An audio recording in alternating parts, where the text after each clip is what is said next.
Hey, what's up, everybody? Thunderfist 1978 coming at you here on a Friday evening. Hope everybody's had a great day so far. Well, folks, I've been waiting for this stream for quite a while, and it's finally here. We are going to be reviewing the Evercade Versus console tonight. Now, the retail version isn't out yet. It comes out here in a few days in Europe and the UK. Now, it's not coming out until January here in the US. But before I get started here, let me check the poll real quick. I believe I know where it stands as of right now. But I just want to see what games you guys wanted to see played on this the most. Yep, looks like you guys voted for the retro arcade titles. Now, that doesn't mean that's all we're going to be playing today, but that's what we're going to focus on the most because, according to the poll, that's what you guys wanted to see the most. But I thought instead of just simply playing games today, we're going to actually unbox this console so you guys can see what all is in the Founders Edition. Hey, what's up, Espionage? How you doing? Happy Friday to you as well. So, let's go ahead and get started here, shall we?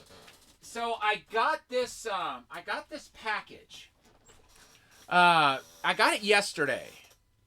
This package is from Blaze Entertainment over in the UK, and it has the newly released. You're still sick, but you're looking forward to resting all weekend. Well, I'm glad to hear you're going to get some good rest, Espionage. You're here for a good stream tonight. We're going to be reviewing a new console that just released. It's made by the same people who made the Evercade handheld. In fact, it's called the Evercade Versus. Well, rather than just doing gameplay today, we're going to actually unbox this thing so you guys can see what all is in the Founders Edition, which is the one I've got. The Founders Edition was limited to 5,000, and it comes with a pretty good number of extras. Let me just make sure the camera. Yeah, okay. Let me try to focus it just a little better. Okay, so it's focused on the box now, which is what we want. Trying to get it centered here. Hey, welcome in, Diesel Girl. How you doing? We're getting ready to unbox the Evercade Versus. Trying to center things so you can see it okay here. But so I haven't even taken this out of the box that it was shipped in yet. I wanted to wait to do this until we were actually on stream to do it. And this freaking crown, you guys. I'm going to set it aside for now. Okay, matter of fact, I'm going to set it over here. Because you guys aren't going to see my head for a while anyway, so it doesn't really make a difference. So yeah, like I said before, I wanted to wait to actually unbox this thing until we could all be together on stream to see it together. Now, the retail version of this console is going to be white with a red stripe on the front. That one releases in a few days in Europe and the UK.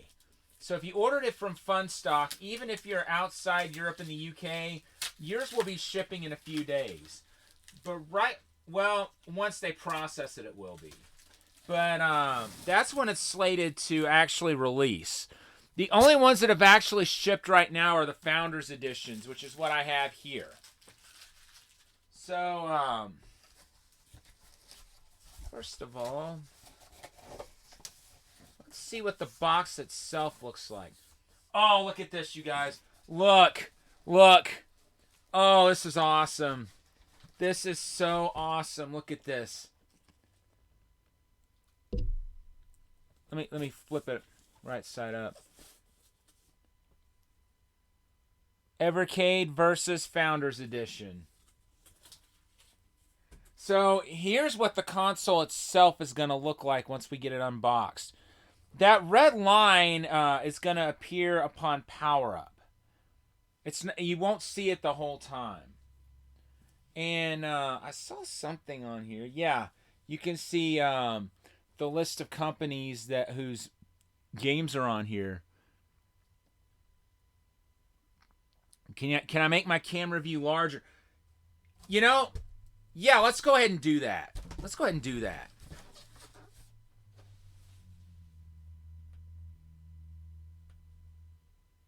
Wait, hold it.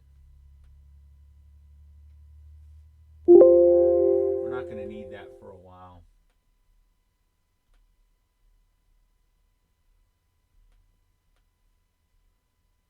We'll just move that stuff over for the time being. Okay. So here's what we got so far. You guys saw me take it out of the box, and here you can see where it shows actual Evercade versus Founders Edition. And as you can see, you saw the picture of the console itself. It's black instead of the white. The black units were limited to 5,000. Which it's so cool I was able to get one. So we're gonna put the box that it came in aside for the time being, and get this thing open and show you guys what all is inside here. I should have thought to do that earlier. Thank you for pointing that out, Espionage. Greatly appreciated. Come on. Go figure, there's a hole in the wrap and it's still being a pain in the butt.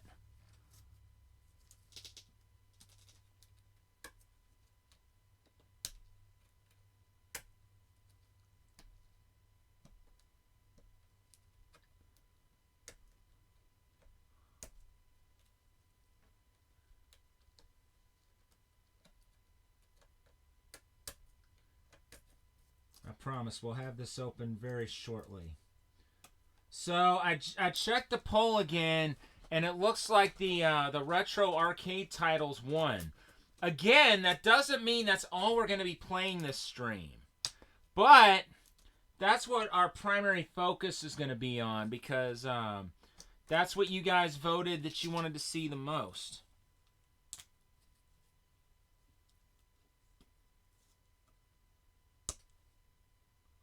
Oh, this is embarrassing.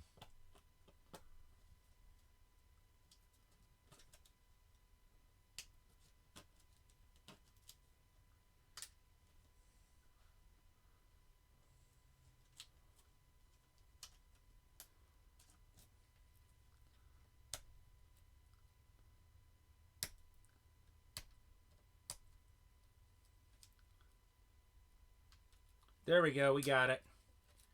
We got it.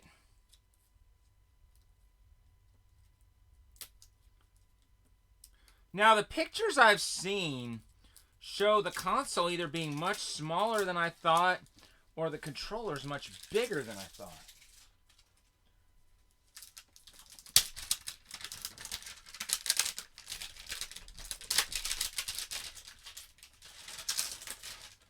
Not fair, they made the packaging gamer-proof.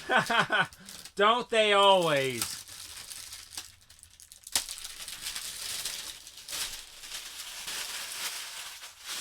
Alright, so the cellophane is now off. Let's see, what's the best way to open this? I'm going to show this side, so you guys can take another look. Hey, what's up, Remaster? Objects in the mirror are closer than they look, than they appear. Yeah, it certainly seems to be. Yeah, we figured it. Okay. I would do that, wouldn't I? Take something so simple and make it so complicated. Okay, so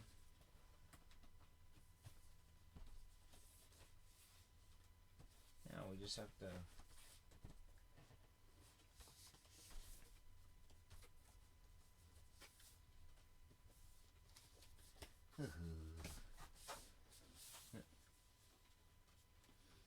Come on now. Oops. No swiveling. People need to see this. This is a historic moment here.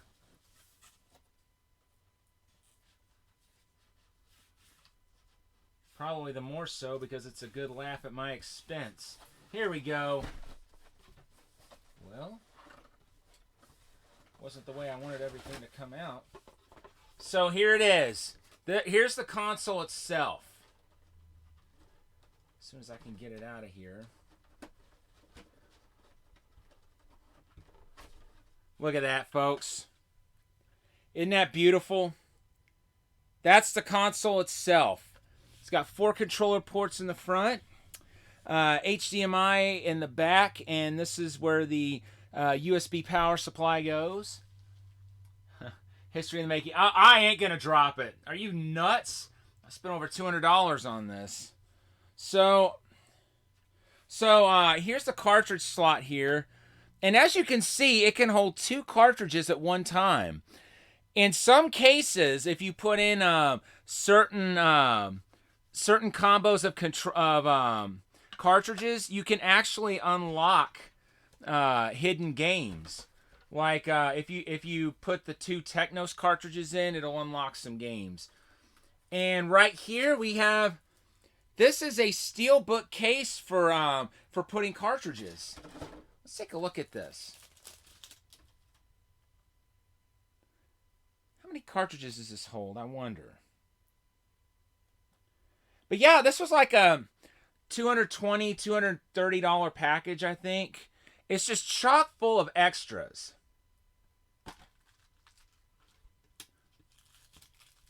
Oh, cool. There's a little keychain here shaped like an Evercade controller, which is really cool. So as you can see, this case holds 6 cartridges, and it looks like the art cards are in here too. Okay, so here's our certificate of authenticity. Can you guys see that? Now, I'm gonna hold it up close here so you guys can see where it says 2021 Founders Edition. I don't know if you guys can see it real clearly, but it's also got the signatures of everybody who worked on it, which is really cool. And here's some art cards showing the controller. Certificate looks authentic. Yep. And there's the Versus console itself. So those are really cool. So I knew those were going to be in there. I just wasn't sure exactly where they would be found. Let's see. I think that one was on the top. That was on the bottom. And the keychain was right in there. So that's really cool. Let me put this back in the wrapper. But yeah, this comes with 6 cartridges. So there's hey, what's up, Cloud Sortitas? Triplet Flame to be awesome with those 3 cards. Yeah, it really would. You're right. So give me just a second while I get these back in. So as you saw, the Steelbook can hold up to 6 cartridges, and that's how many cartridges are included in this package. It includes all of the newest cartridges for the Evercade. And I think, yeah. So, ooh, we got our poster here. So here's where it shows the link cable. The link cable is something that's sold separately most of the time. However, you didn't notice the notification until now? Well, I'm glad you're here, Cloud. I'm really glad you're here. So the link cable, that's something that you usually have to buy separately, but it's included with the Founders Edition. Here's our manual. And what the link cable does, it allows you to use an Evercade handheld as a controller. So you don't just have to use the wired controllers. So we got a poster here. Let's see what it looks like.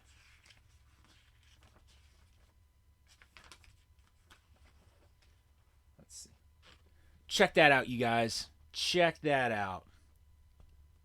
That is so cool. And here's the other side.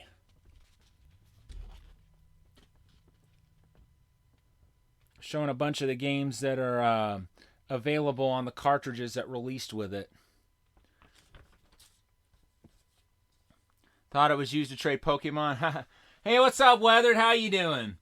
What this system is all about? Well, so the Evercade was that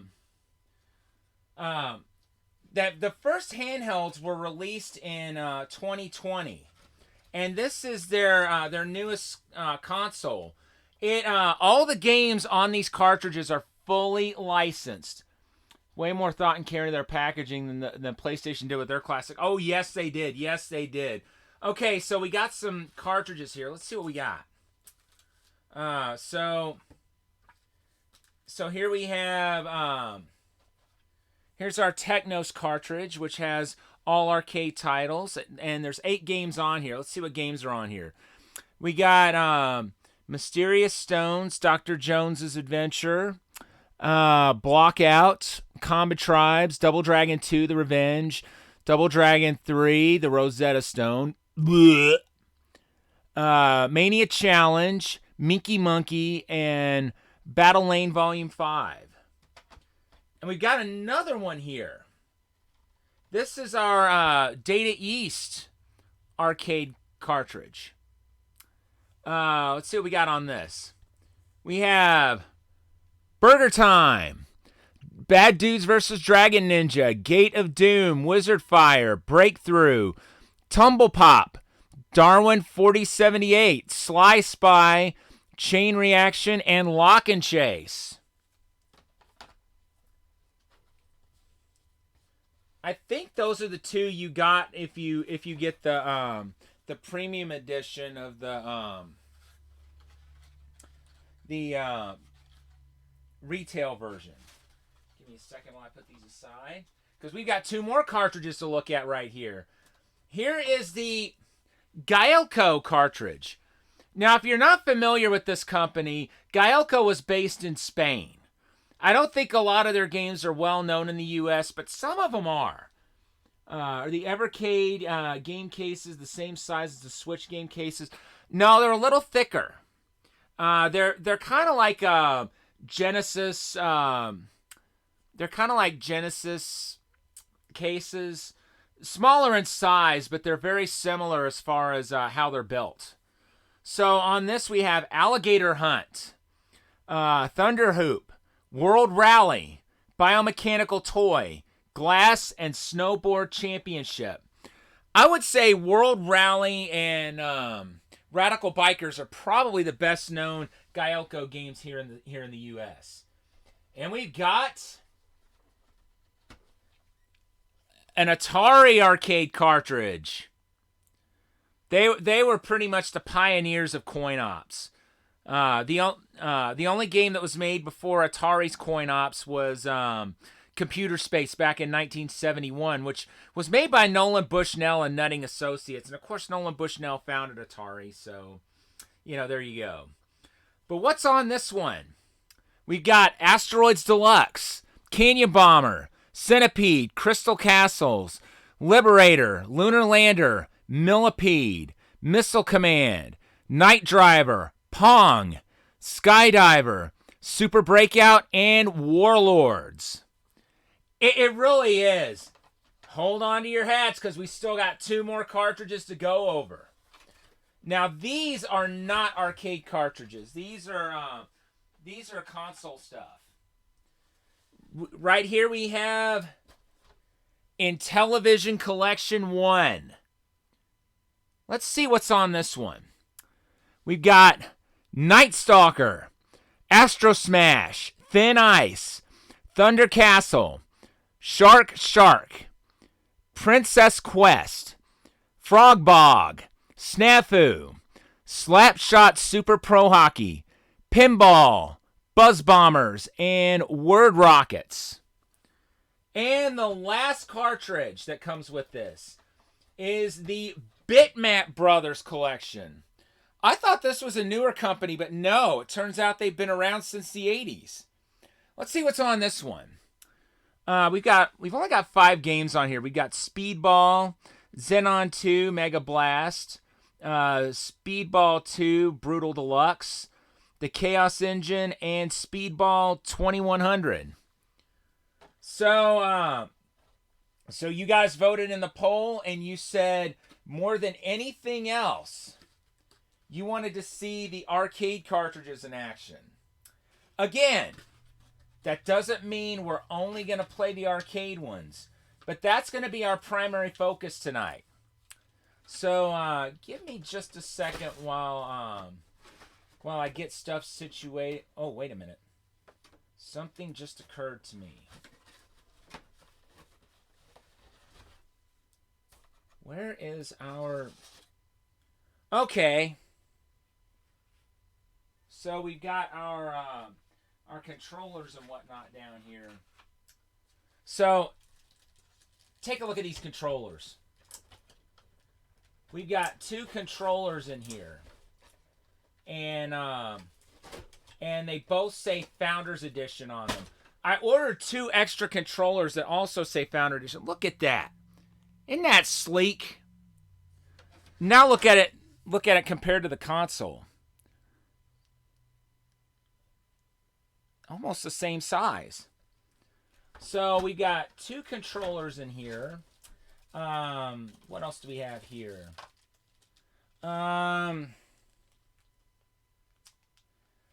This, I believe, is our link cable.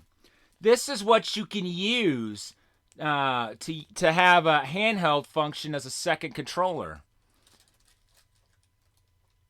Yeah, isn't it awesome? Isn't this...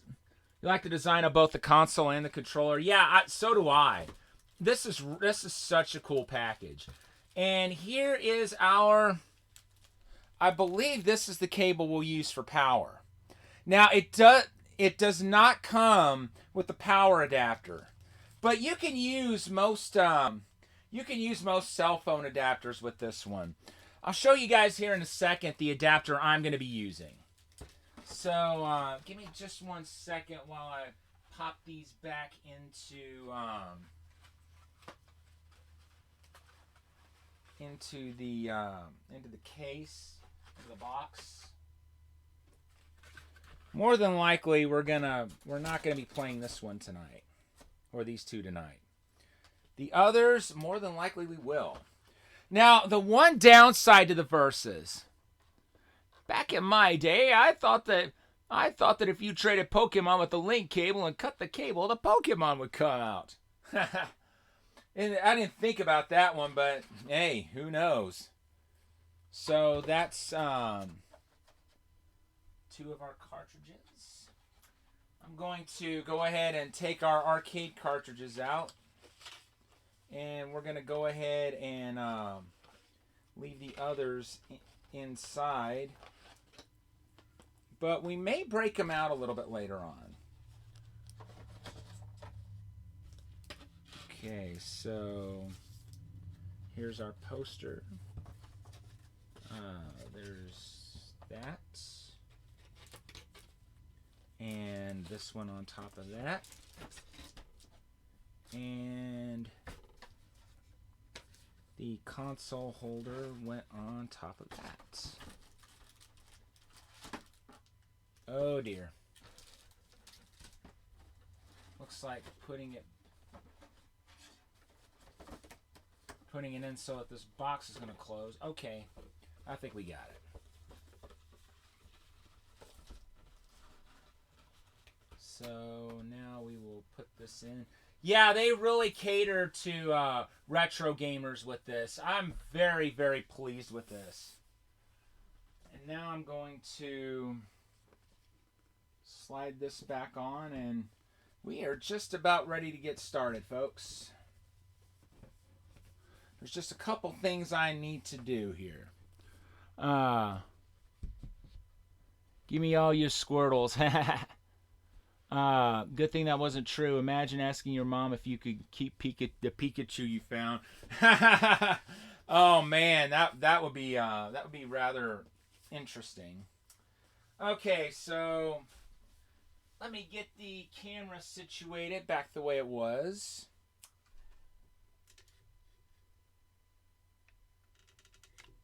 Oops.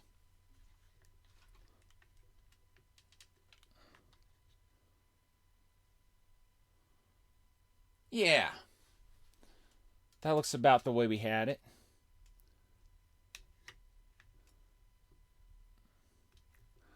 Okay. Now I'm going to go ahead and resize the window back to the way we had it. And we will get ready. We will get ready to get started here very shortly. Okay, let's enlarge that just a tad. And this will go over here.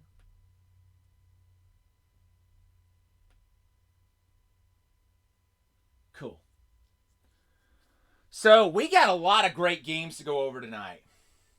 But I ask you guys to indulge me on one thing. Because my name is in the credits of this console. That's another perk that they gave to people who pre-ordered the Founders Edition. They gave you a chance to have your name in the credits, which is in the firmware. And I want to go ahead and look at the credits so we can spot where my name is. But first...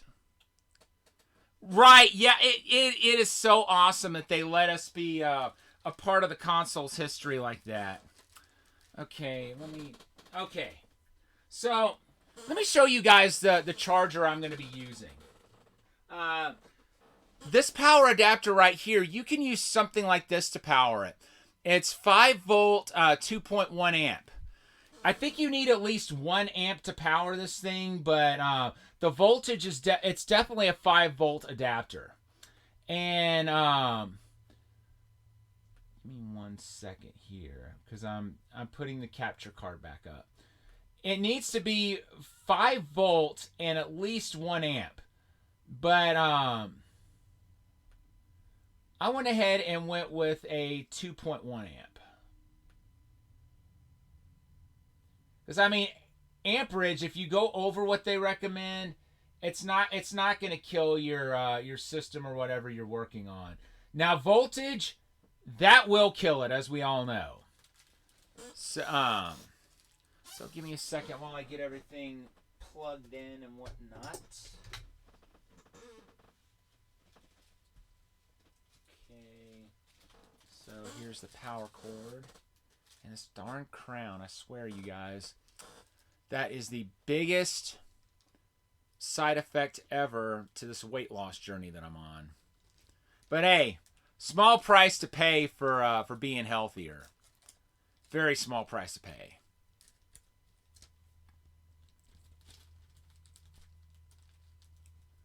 Now, it doesn't come with an adapter, nor does it come with an HDMI cable. You need to supply your own cable, but fortunately, I've got plenty of those. That's the one big downside to this. We get to be the first ones to see the startup screen. Well, not the first ones ever, because this did get this has been reviewed by some people online, but you guys will be the first ones in my channel to see it. And I don't know how many other people have been streaming this on Twitch. I'm sure there's probably been a few. HDMI cables are not hard to find. Exactly. Now, the handhelds can also be used with a TV, but you need a mini HDMI to HDMI cable for those. And I don't have one of those right now, but I do plan on streaming from the handheld at some point. Back when I was drinking those 2 liters, was it just regular soda or was it like Coke Zero? It was regular soda. I don't do Coke Zero. But instead of soda, I just chug water on stream now. Although I did try something called Electrolyte earlier, which claimed it was like really hydrating and whatnot. I liked it. Drank ginger ale and other flavors. Yep. I was known to drink some ginger ale every now and then. Okay, now I need to... okay, there's where that cable's plugged. I'm going to plug this in the back of the Versus. And now all I got to do is get the power cable. Used to love ginger ale. Yeah, I still like ginger ale. Thing is, I'm trying to reach my weight goal before I have any more soda or anything like even remotely close to that. Like food or drink. Okay, that's plugged in. And we are going to plug this into the back of our Evercade, like so.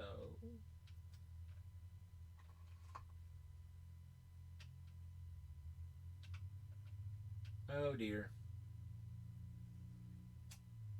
I think this is actually the link cable. No? It's the power cable, it looks like. Alright, folks. Everything is hooked up. Now all we gotta do is turn this bad boy on and get started. You drink Coke Zero every now and then. Not healthy, but it helps with sugar cravings. I can understand that. Alright, folks. Help me out here. With our 4 cartridges. Technos, Data East, Atari, and Galco. Which 2 would you guys like to see first? You quit soda entirely unless you count bubbly soda. Yeah, I drink kombucha nowadays when I don't drink water. Kombucha's really grown on me. One with Double Dragon? Okay, that's Technos. Okay, so we got Technos. What's the other one going to be?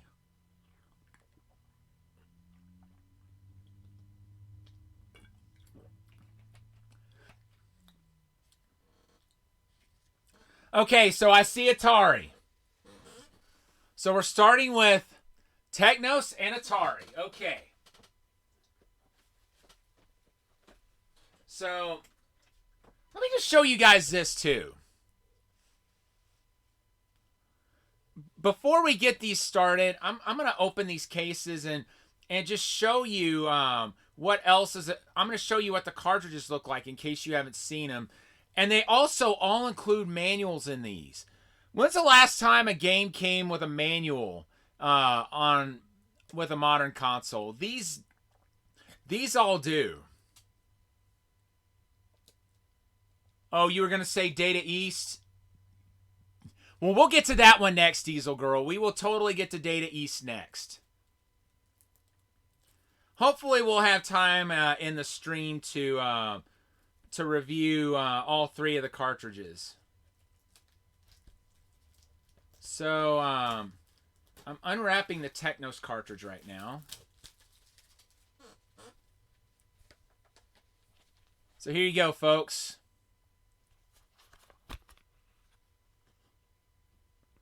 Look at that.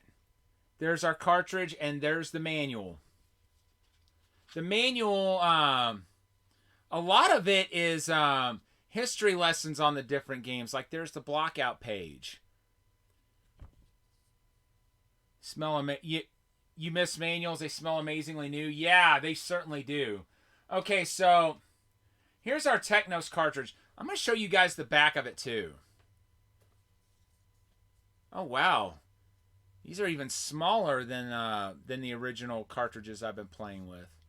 There's what the cartridges look like. And so we are going to pop this into this cartridge slot. They have to go in this way.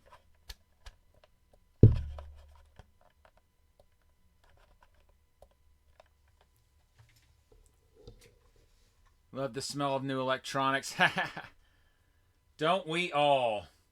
All right, now we're going to pop the Atari cartridge in. But yeah, the Evercade cartridges that I've been playing with are all considerably bigger than that. Like, they're thicker. I mean, they're around, like, height-wise, they're about the same, but the first cartridges were a lot thicker than that one I just showed you guys. But yeah, I've got a couple of Evercade purple handhelds that are coming my way. They've only made 1,000 of the purple handhelds. So I'm getting one tomorrow. Actually, I'm getting 2 of them tomorrow. And before we get started with Suikoden tomorrow, I'll probably do an unboxing of that so you guys can see what that looks like. So here's the Atari cartridge. See what that label looks like. Oh, look at that. That is beautiful. That is beautiful. It's like Christmas came for me early. It really is. It really is. Because, see, the white retail version isn't going to be out for a few days. So we are putting this one into this cartridge slot. You see how both cartridges are in there? Now I'm going to turn it on so you guys can see the front light up. Well, it was supposed to light up. Oh, right. I guess that's a reset button. The power button's on the back.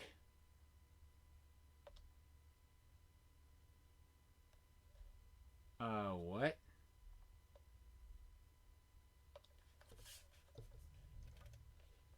Don't tell me I used the wrong cable or something.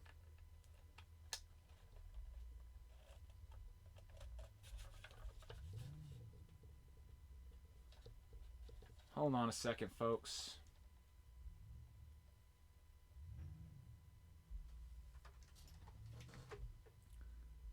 Extra good boy this year because Christmas came early. Right? So, give me just a moment here to figure things out, because I thought I had everything figured out. I might have accidentally plugged the link cable in instead of the power cable, which that would be very embarrassing if I did that. I think I did.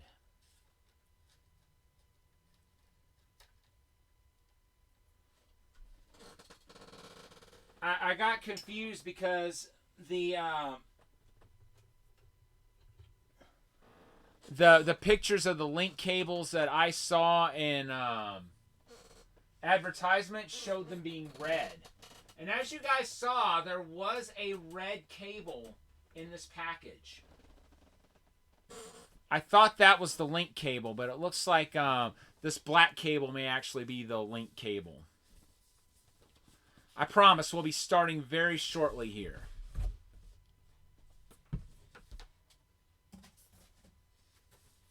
I just need to get this put back in, and but yeah, I gotta warn you guys, there are people that are scalping this thing, and they're asking $1,000 for it. Guys, do not pay that. It's not worth it. Not when there's a retail version out there that will do the exact same thing. The only difference is it's a different color. Scalpers are the worst. I agree. Got yourself a Switch and a PS3, so you're set for a while. You use a few metal detecting accessories, though. Well, I wish you luck with that, Diesel Girl. I can't wait to hear the kinds of things you find with that metal detector. People were selling Spider-Man No Way Home tickets for $25,000? That's ridiculous. I mean, please tell me people weren't actually paying that.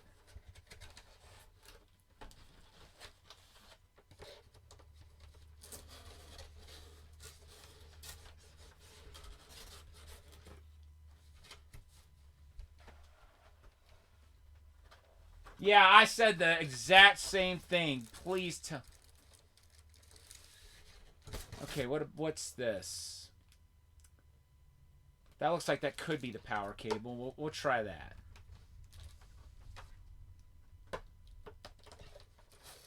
Give me just a little bit while I get this cable put in. Which I'm probably not going to be using that anytime soon because I love the controllers. Like I said, I have 2 extra controllers coming in because you can have up to 4 controllers. Anything gaming related is scalped these days. It's sad. Yeah, it really is sad. Now, I bought more than one of the purple Evercade handheld. I am not scalping those. There is a reason I bought more than one of those. And like reselling it for a higher price is not that reason.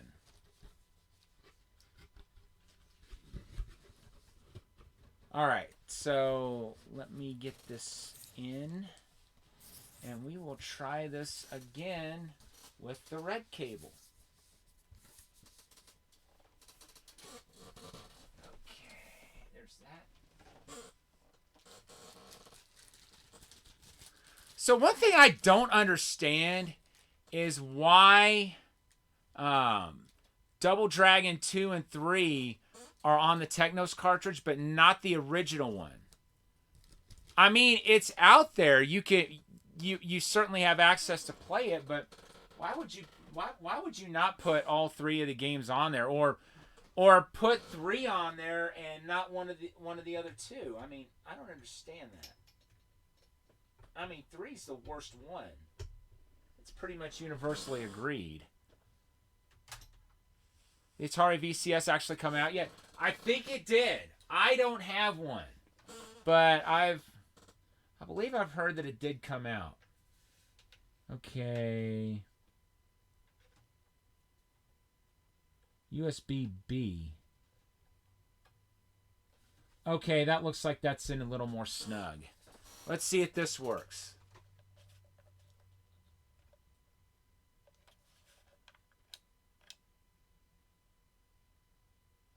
What? What am I doing wrong here?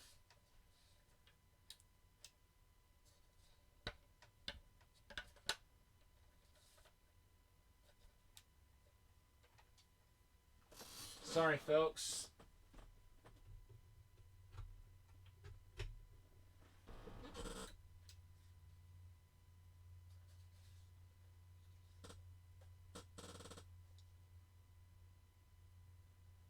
All right, give me a second while I look at the manual. There is not a button up front, no. There's a button like right here. Can you see where my finger is? And then there's a button back here. I've tried both of them.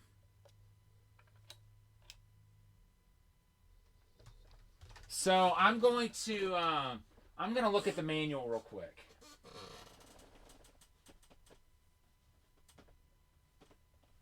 I promise you guys, we are going to get started on this very shortly.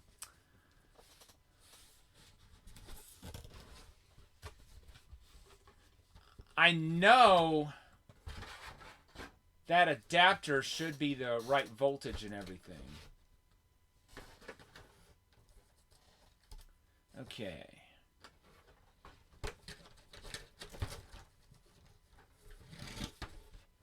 Evercade versus link cable. Okay, a firmware update is required to use the link cable. No biggie.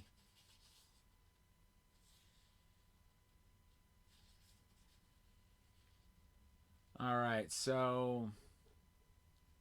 Okay, so the button on the back is the reset button. That means the one toward the front is the power button. The power on the console, we gotta hold it for about half a second. Alright, let's try that.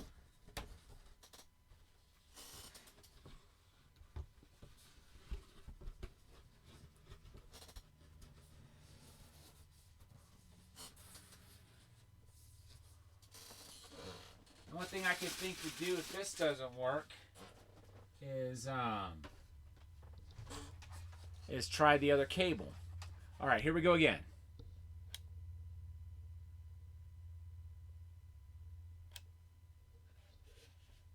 Nothing.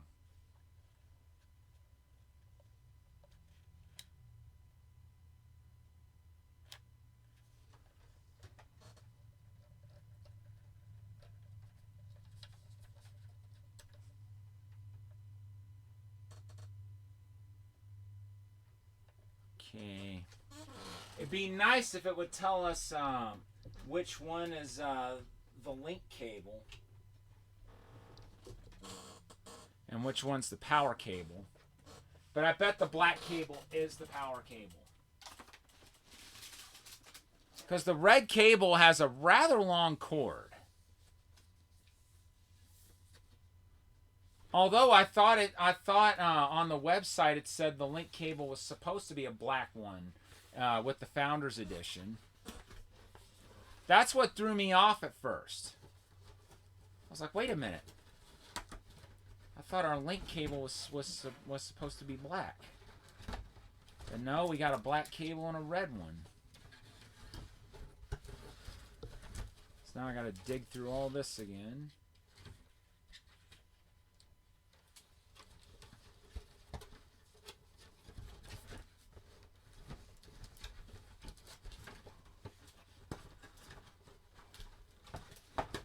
I'm not giving up. I'm going to keep both cables out and keep experimenting with both of them. We're going to get a bite on one of them eventually.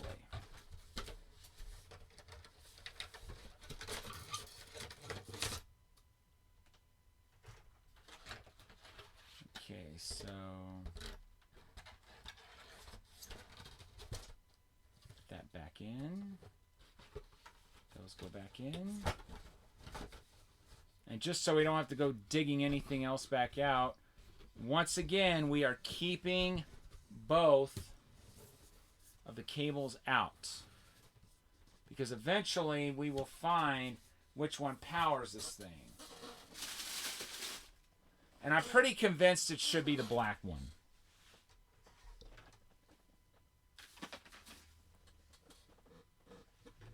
But these difficulties aside, it does not take away from the fact that this is such a cool package. And like I said, it was just a little over $200 for all of this. The cartridges themselves sell for about $20 each. So you're basically paying for the cartridge or all the cartridges, 2 controllers, and the console, and you get all the extra stuff for free. All right, let's try that. Let's try it now. There it goes.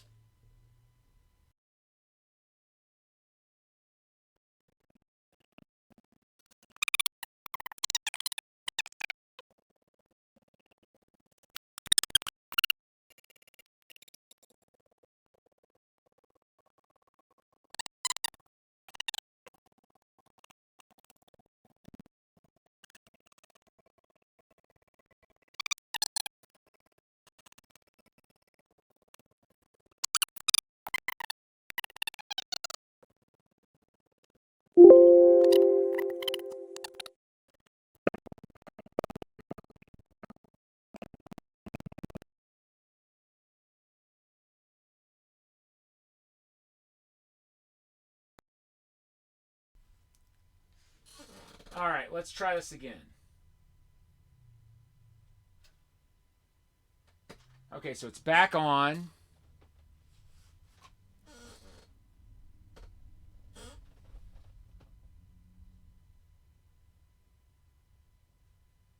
What the heck?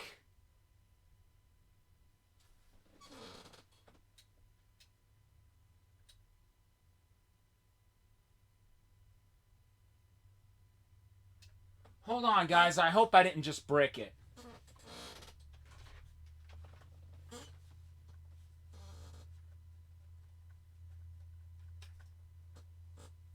I wanted you guys to see that cool startup. I wouldn't imagine I did because it was on one of the setup screens. Okay, now it's changing colors.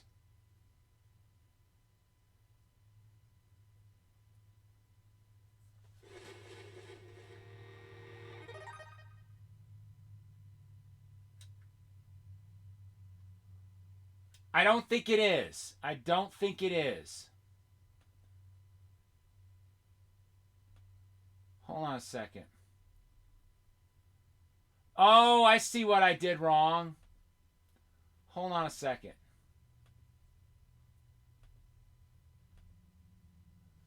It can update, but it can't do that until it's actually been stuff's actually been implemented. Like until it gets an internet connection and stuff, which we haven't done that yet. Okay, I see what I did wrong there. I didn't even tell it to I didn't even tell OBS to use one of the capture devices. That's what went wrong there. All right, here we go. Take 3. Action.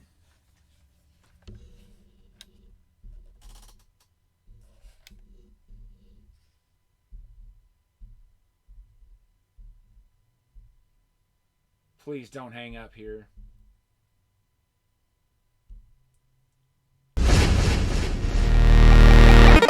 Success!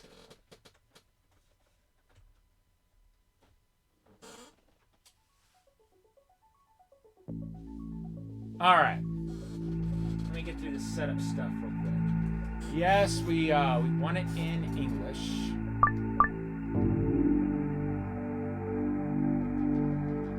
We're gonna skip the Wi-Fi for now.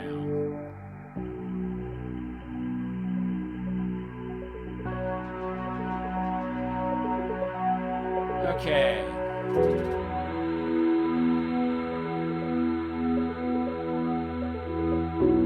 So we're gonna go ahead and go over this so it's documented that I'm looking at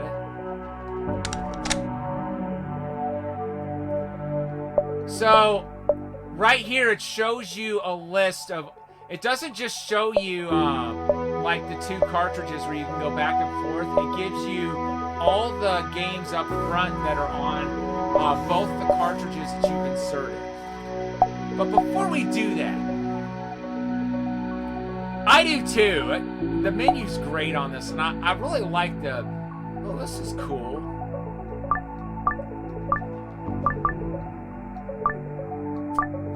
Let's do full screen. Let's do subtle scan line. Nah, no scan lines.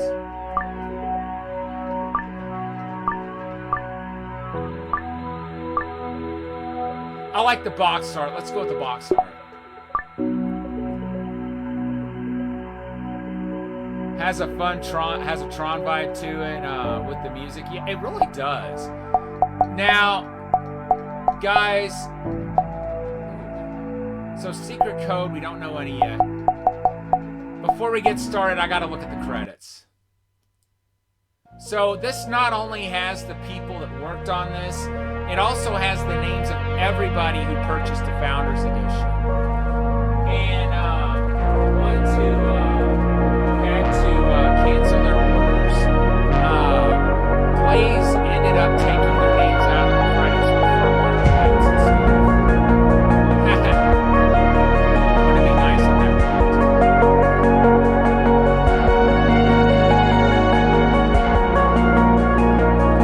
well, see, it's actually the A star in most games.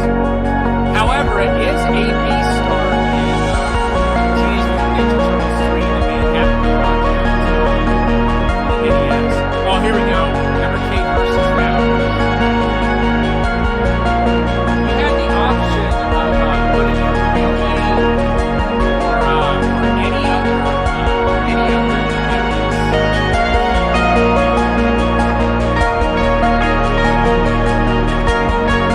Oh, wait a minute.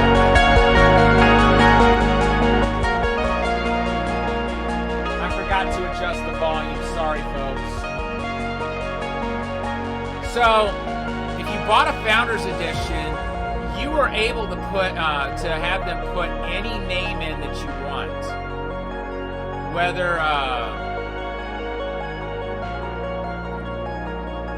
whether it was your real name or, you know, this would have been one reason I would have bought more than one Founders Edition, would have been to put my real name in or my Twitch name in.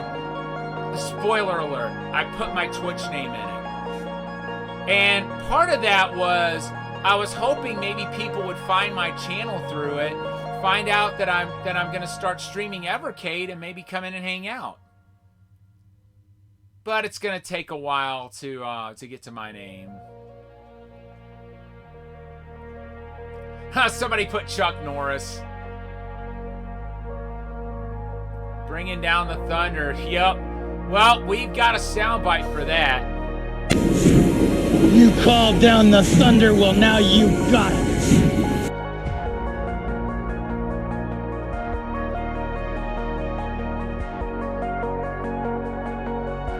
Yeah.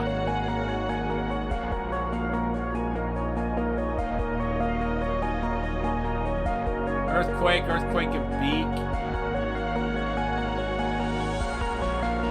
Who knows? He could be. But it was probably just somebody buying it and then using his name.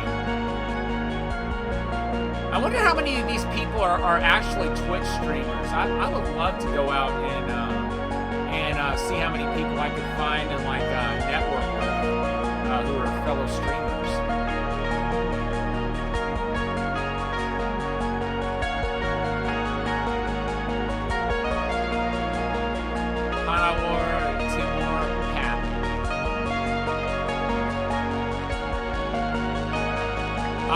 IAJW. That sounds like a wrestling promotion almost.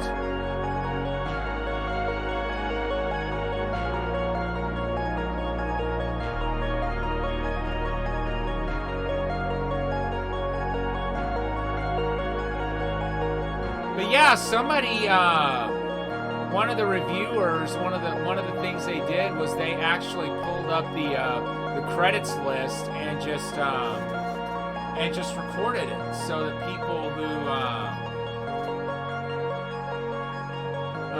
people who bought the Founders Edition could see their name in the credits.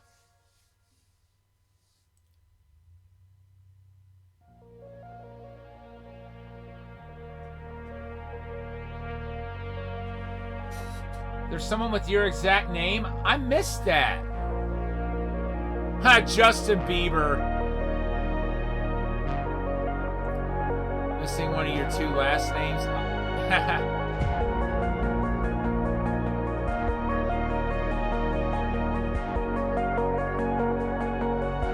Looks like somebody put their birth date up there.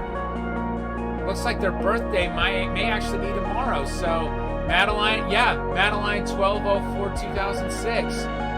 Madeline, if you're out there and watching, happy early birthday. I hope you have a good one.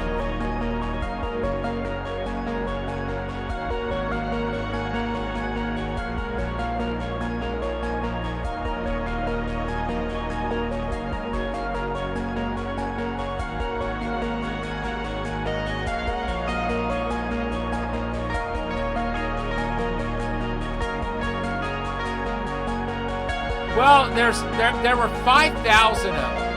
So there's a list of 5,000 names here. Now see, the black handheld ones, there were only 3,000 of those that were made. I have one of those, and the purple ones, like I said, there were only 1,000 of them made. And the purple ones, those can still be purchased, but the price on them has gone up because they started being sold at a discount, but now the discount is over. But yeah, I ended up buying 3 of the purple handhelds.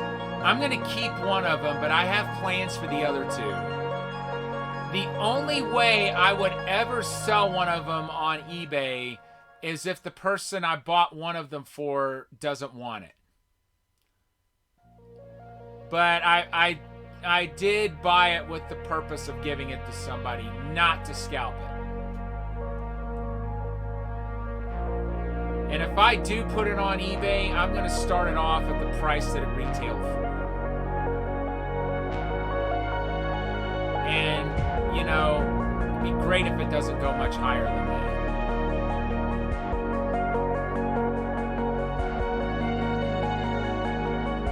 There I am. You guys see me? I'm in the third column.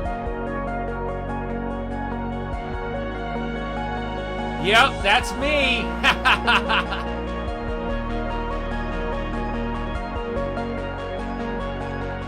So cool. That's so awesome that they let us be a part of this thing's history like that.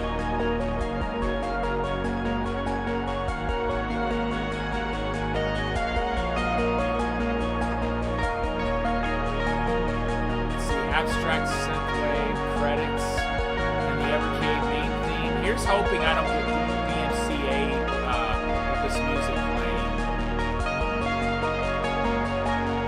Because it looks like they are copyrighted.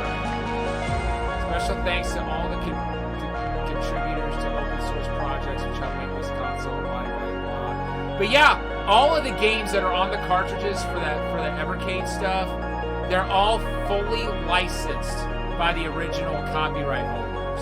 So it's not like some of the other consoles where they throw a bunch of games on there without having any kind of agreement. They license the games from all the original copyright holders. Unfortunately, the Versus cannot play the Namco cartridges. We would have to use a handheld for that. But looks like that's the end of the credits. Looks like, okay, I was about to hit the B button to go back, but it looks like we don't have to do that. I'm trying to untangle the. Well, yeah, it looks like we will. I'm trying to get this cord untangled.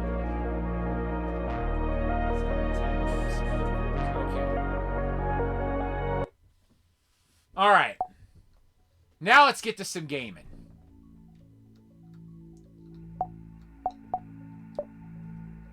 Let's see. I'd really like to play a game of Combat Tribes first. This is one that's on the Technos cartridge.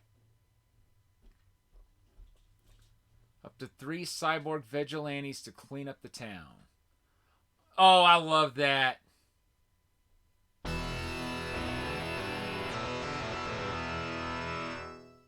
Has anybody ever actually played this?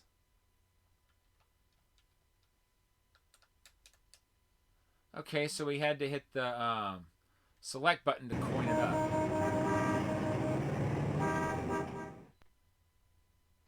Super Blast Man? I've heard of Sonic Blast Man. Could that be what you're thinking of?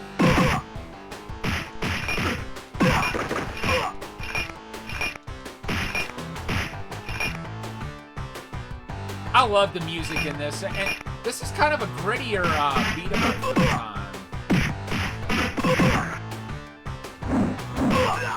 Giant swing, I love that. And if you get 2 enemies in between you, you can actually smack their heads together, like so.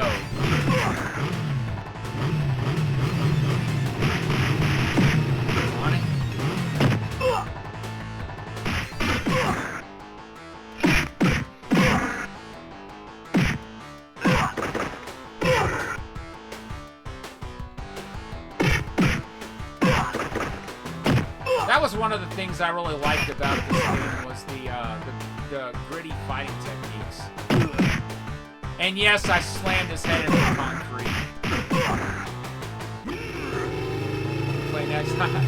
Which move did you think was awesome, Cloud?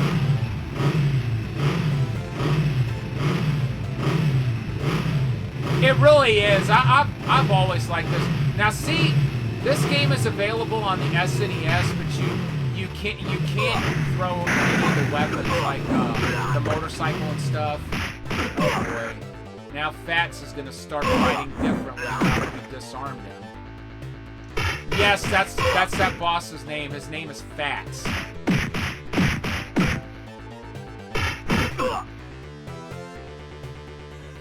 Oops. All right now.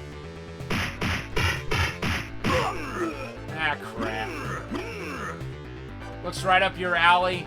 Yeah, it's a fun game. Unfortunately, I game over really quick. Hey, what's up, Good Vibe? How you doing? Well, beating people up. Let's go to another game where we can do that.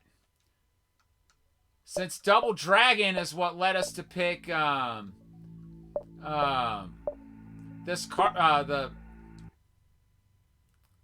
the Technos cartridge, let's do that next. What?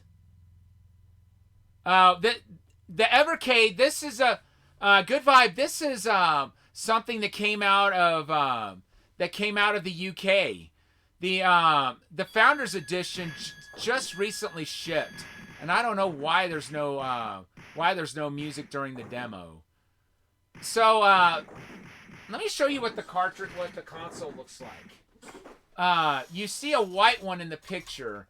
I got one of the Founders Editions, which, as you can see, they're black, and they can have two cartridges in them at one time, which we've got the Technos and the Atari arcade cartridges in right now. You live in the UK and you had no idea? Well, Good Vibe. If you're into retro gaming at all, these are a great investment. So, hopefully we'll get some music during the game itself. I remember the first time I saw it as a kid. My grandfather was watching and he started laughing at it. And I was like, I turned to him and was like, did you see what he just did?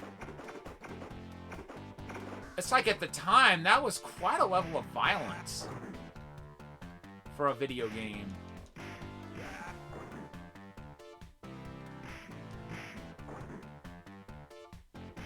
I can't tell, but that music sounds a little slow.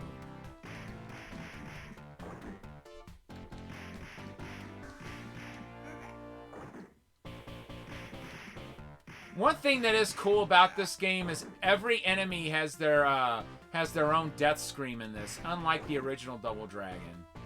I'll take that. There were only 2 death screams in the original Double Dragon, one for Linda and one for all the dudes. That's Roper, by the way. The guys with the eye patches. Every character got a makeover in this game.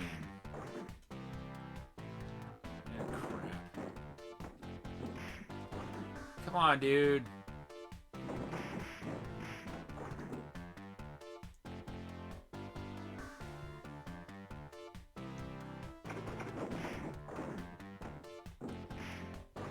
Oops.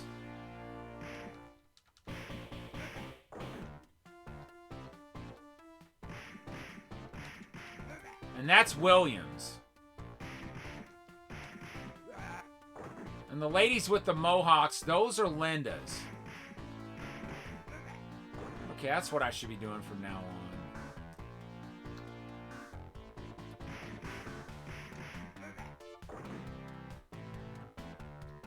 But yeah, this Evercade is made by Blaze Interactive. Have you ever heard of them?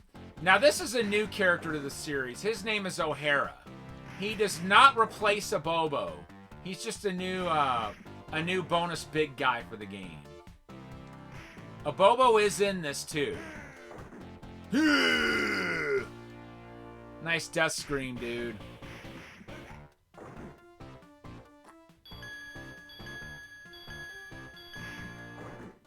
I'll take that. So yeah, this game operates on a left and right attack scheme instead of punch and kick. In case you were wondering how I was doing back kicks and stuff.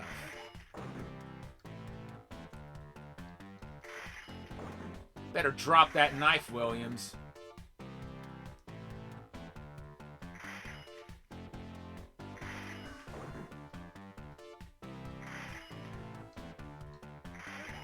We're going to be coming up on Burnov really soon. Yeah, me too, Good Vibe. I just hate that they didn't put the original Double Dragon on this. They put Double Dragon 1 and 3 on, or 2 and 3 on it, but not the first one. And here comes Burnoff, the first level boss.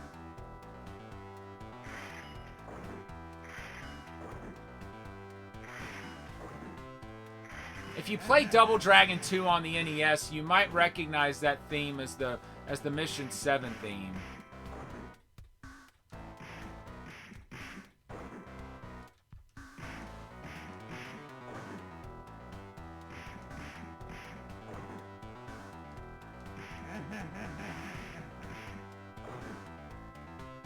I like it.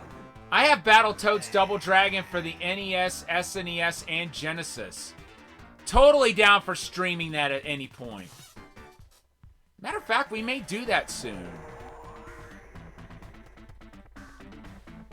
This music makes me think of that scene in the NES Double Dragon 2 where Billy goes, "Okay, goons, where's your slime ball boss hiding?" And we talked about a Bobo earlier, and there he is. And look at that mop top haircut he's got.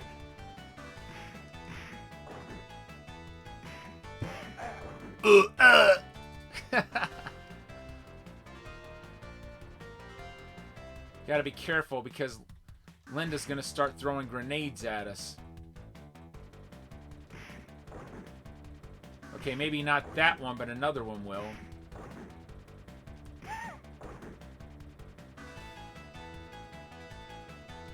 Okay, she's throwing grenades. Haha! Wait a minute. Let me try that Nelson style. Okay, so they're taking a little more of a beating now. Ooh.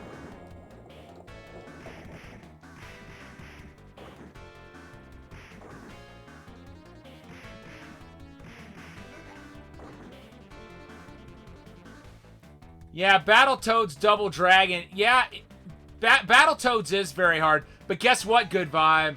Earlier this year, I actually beat it on stream without continues. I would totally be down to doing it again if anybody liked to see that. Turtles in Time sequel. I don't know. I've heard a little bit about it. I am very interested in it. You're talking about Revenge of Shredder, right? All I really know is that that's the title.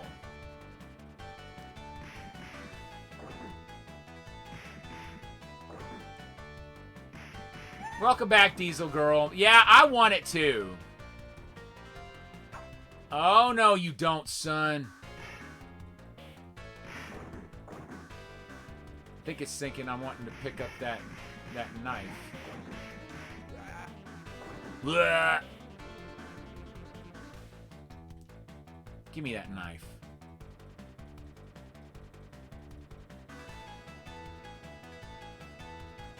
Here we go.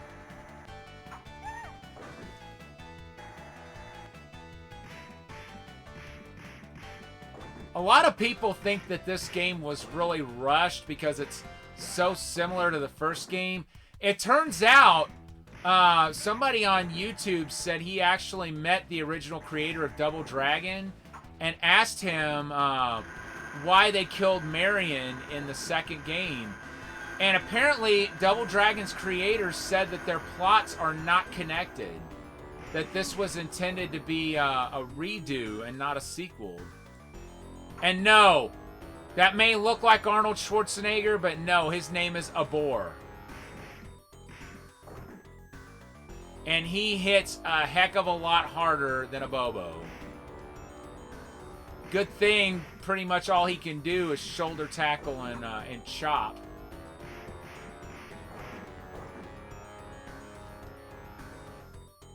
You do like the look of this game? Yeah, it's the sound in particular was very much improved over the original. All right.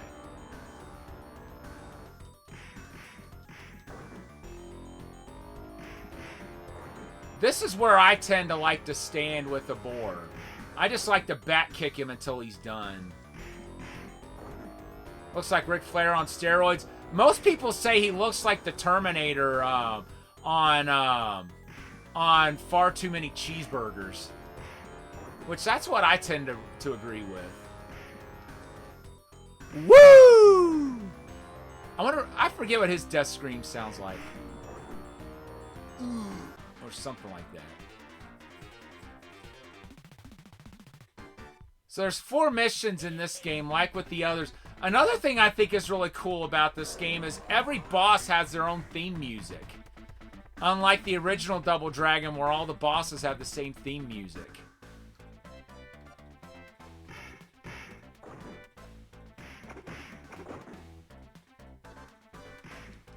So the name O'Hara is obviously another reference to Enter the Dragon. You guys might have noticed there's a lot of Enter the Dragon references in this. Because the names Roper and Williams come from Enter the Dragon. By the way, I actually met Jim Kelly at a Comic-Con. That's the actor who played Williams in Enter the Dragon. Such a nice man. And I found out he actually had cancer while he was making that appearance. I have all the respect in the world for him for doing that when Lord only knows how bad he must have been feeling. I don't know that I'd have been up to meeting fans if I had that going on, but he did.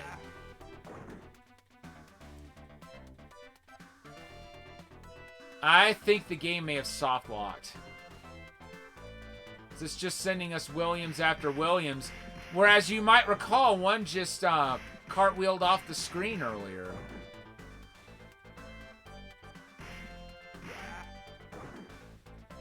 It was supposed to have already let us move on.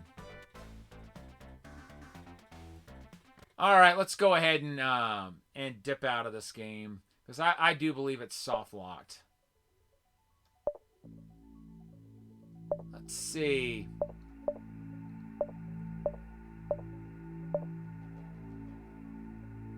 Let's say we play some Centipede. That's one of the earliest games that I played back in the day. This will be our first game off the Atari cartridge. Beautiful.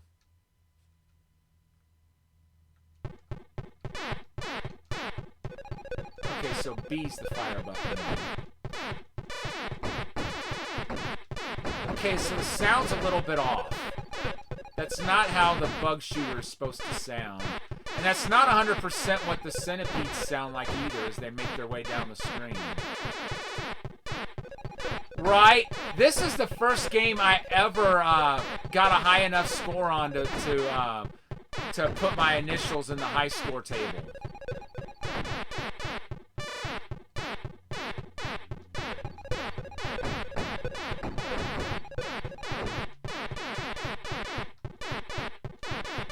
Yeah, you only get 1 point if you completely destroy a mushroom.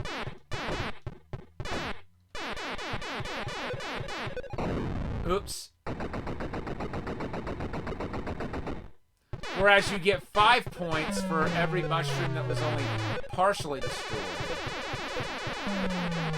The fleas tend to come down when you start to clear the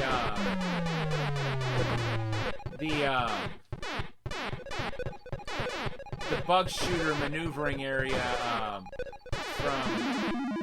Ooh, there's a scorpion. If the scorpion touches a mushroom, it poisons it. And if the centipede touches that mushroom, it'll just plummet to the bottom of the screen. Like lickety-split. And then it becomes a real problem once it gets to where you are. Now, the scorpions are also worth 1,000 points. They're the highest point bug in this game. I'm also a really big fan of Millipede. Dang it.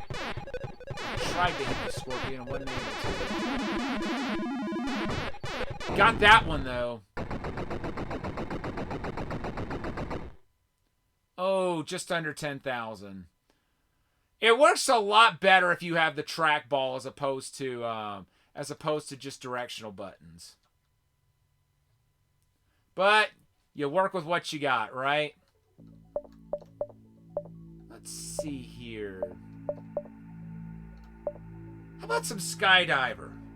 I don't know that I've actually played. Ooh, that one came out the year I was born. That's cool. I'm not really sure how to play this.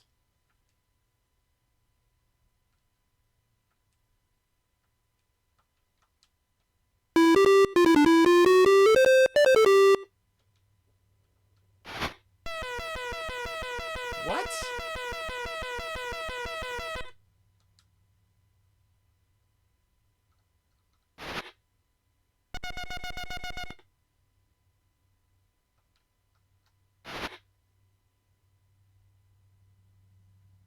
Alright, that's weird. Let me try it one more time.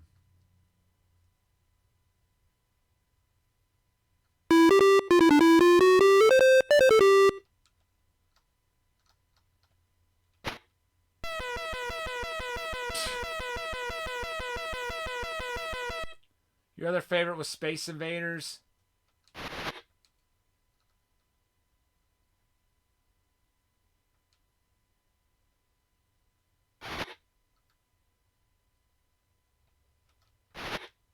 Yeah, there's a Space Invaders collection out for the Switch, which I happen to have. Alright, cool.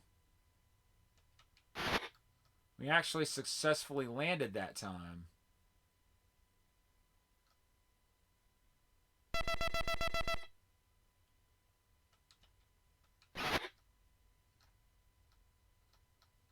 No, move over, over, over, over, over. Ah, well. Graphics are way too HD. Yeah. Let's see. Night Driver.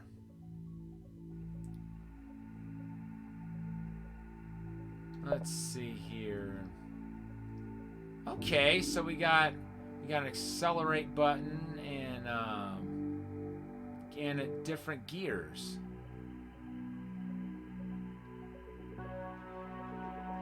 Watch the morning that plays the original Doom on Switch. It looks pretty sweet. Oh, that's cool. I played a few Doom games a while back. Been a while since I last played, but I had a lot of fun playing through Doom. Okay, here we go.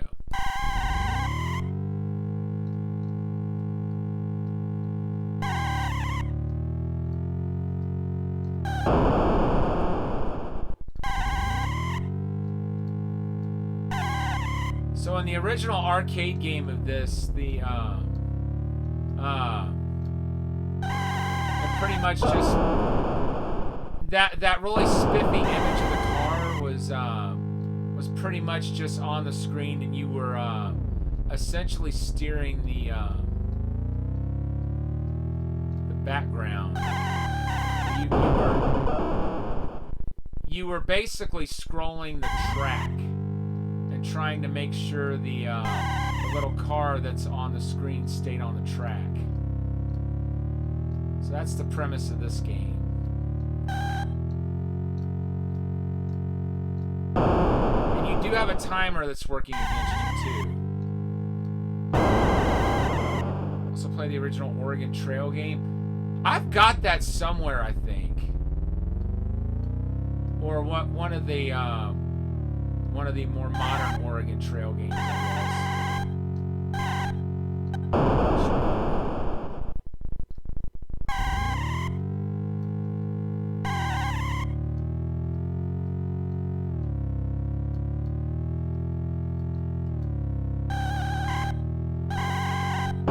forget whether there's a score that can get you extra time or not. I know there isn't Fire Truck. Okay, so I got 124 points there. Flashing is a huge seizure trigger. Yeah, this game is a reason there are epilepsy warnings. That could very well be. Yeah, that I could definitely see that being a trigger. And Zelda 2: The Adventure of Link is another one that would be really bad. Let's see here. Mania a challenge. That's a good one. Is there anybody here who's not familiar with Double Dragon 3? If not, brace yourself. You will see why this is the worst Double Dragon arcade game there is.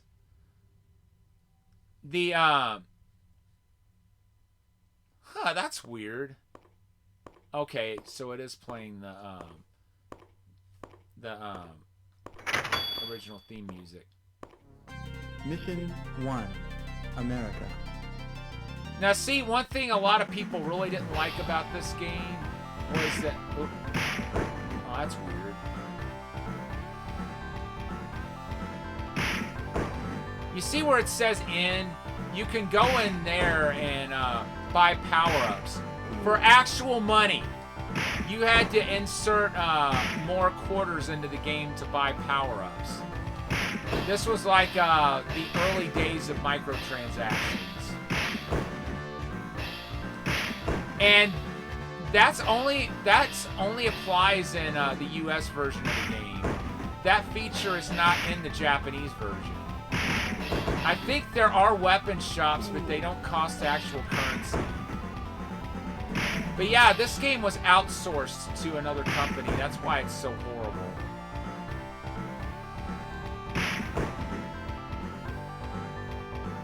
Yeah, they really did. Unless people decided they didn't want to pony up.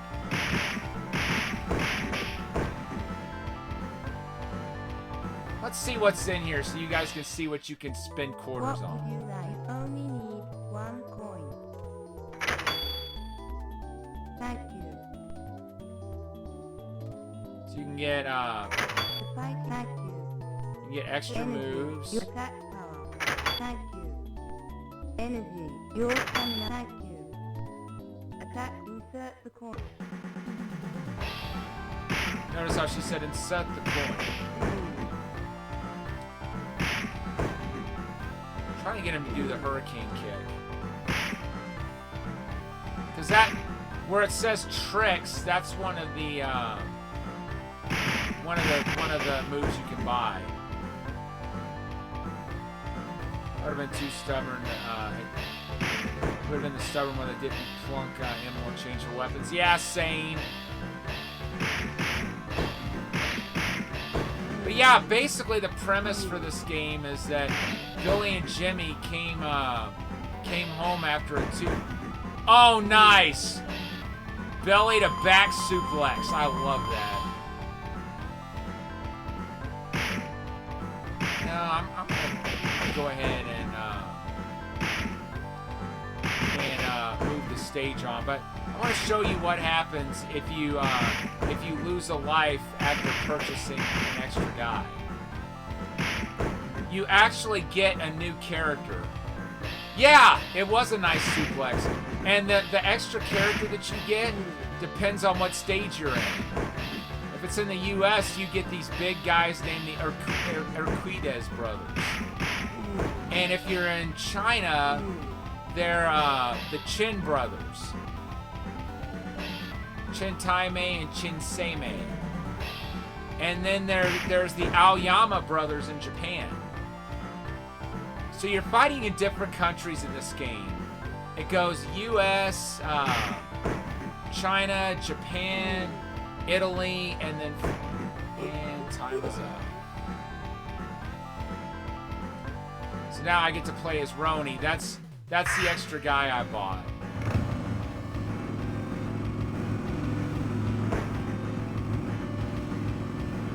If I had gotten KO'd in China, it would have given me one of the chins.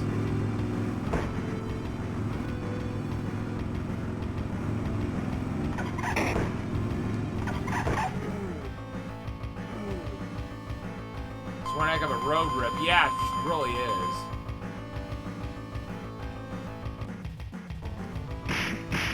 And that big guy there with the long red hair, his name is Jim.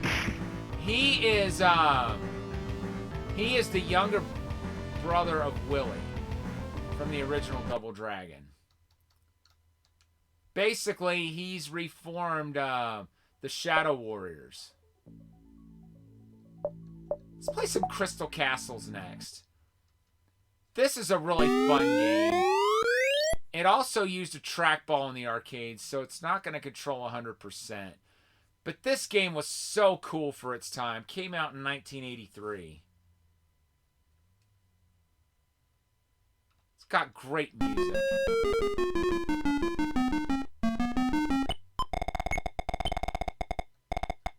And you get bonuses at the end of the level if you capture the last gem. If one of the enemies gets the last one, then you forfeit your bonus. Uh-oh.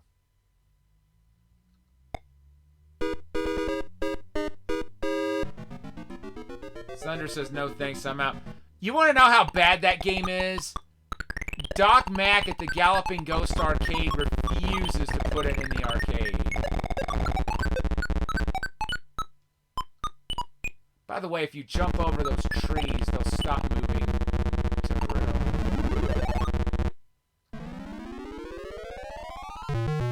Ouch.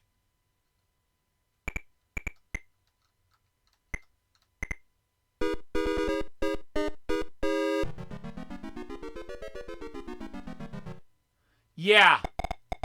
He hates that game with a passion. And I should have waited to pick up that hat.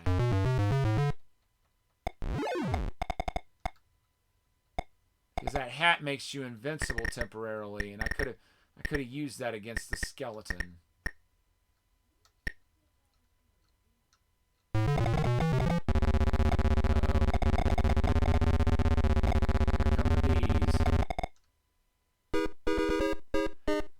When I said, uh-oh, here come the bees, I started thinking, help, help, here come the bears. And yes, you can capture those creatures while they're devouring the gems. And I'm gonna get that honey pot. Because if I can get that, then those bees are gonna be around something. They tend to congregate around the honey pot. Or that's what I read somewhere anyway. This game actually has an ending to it too, which was very uncustomary for games at the time. I forget what level it is, but if you clear it, eventually the game goes, I give up, you win. Now, straight up, it does.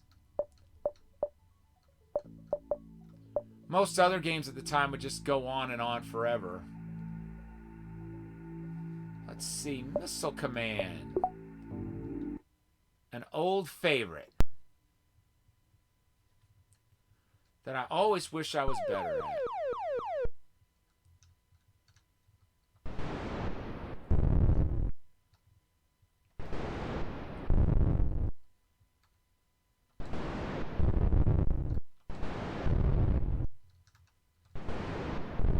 By the way, all of those cities that you see at the bottom are supposed to be different cities in California.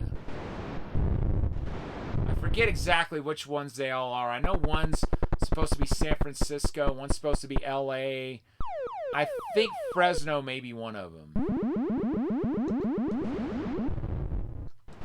But yeah, Atari was based in California, so that totally makes sense that, uh-oh.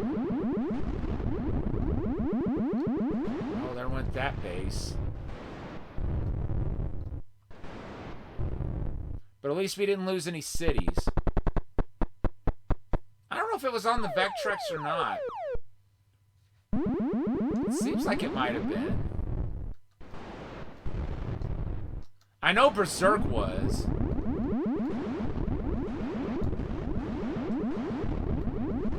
Crap.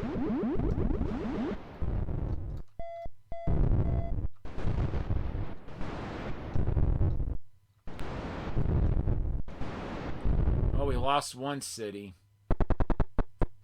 But every 10,000 points you get... What? Alright, that's not right. You're not supposed to get a bonus city until you reach 10,000 points.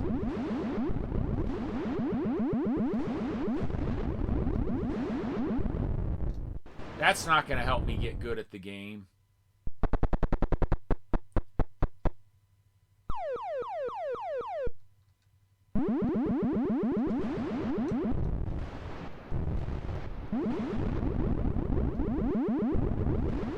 Great, now I've only got one base left. And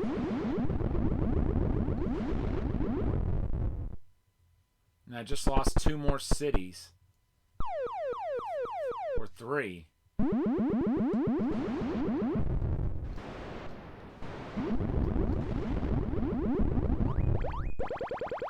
And I just lost my last base, and there went my last city.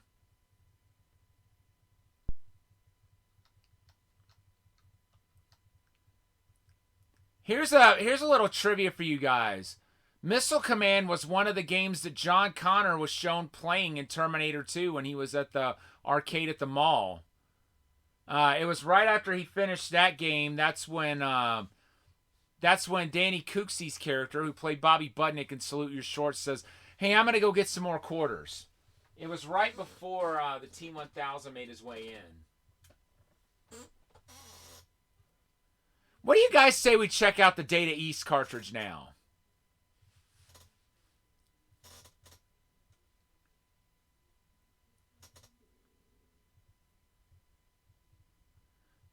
But yeah, this was such a cool package, and I'm so happy I've got this. Okay, so let me make sure I do this right. I hope it will let us take one of the cartridges out while the system's on. I guess we'll find out.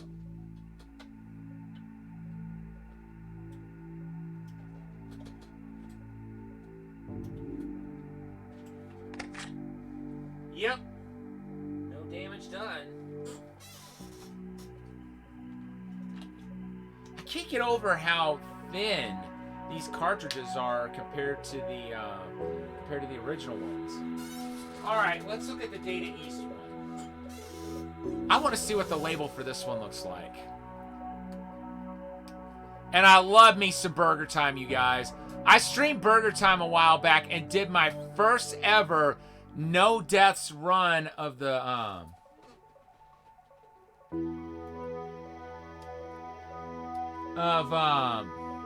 first loop of Burger Time. I wonder if I'll be able to do that tonight. Probably not, but one can only hope. Heck on this crown.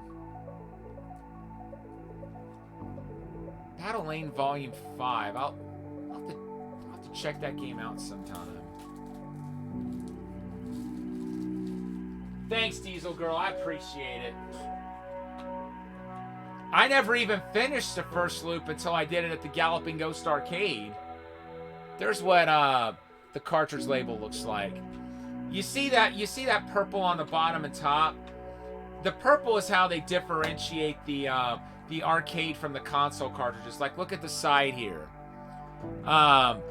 If it has purple on the side, it means it's an arcade cartridge. If it's red, it means console. And look at this. They're all numbered too, which is really cool. Makes it really easy for you to see which ones you're missing. All right. So we just plugged Data East in. Since we were just talking about Burger Time, let's fire it up. Yeah, Blaze really did it right with this. This is so cool. And one of these days, I'm going to stream off the handheld so you guys can see the Namco cartridges.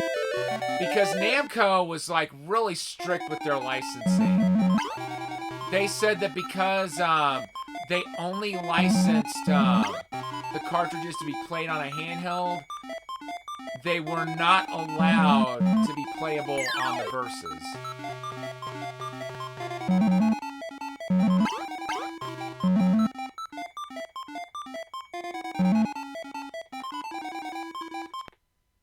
Oops. I press A and that's... Yes, they are. As a matter of fact, they're slated to put another one up for pre-order really soon. Like, I'm wanting to say next week or so.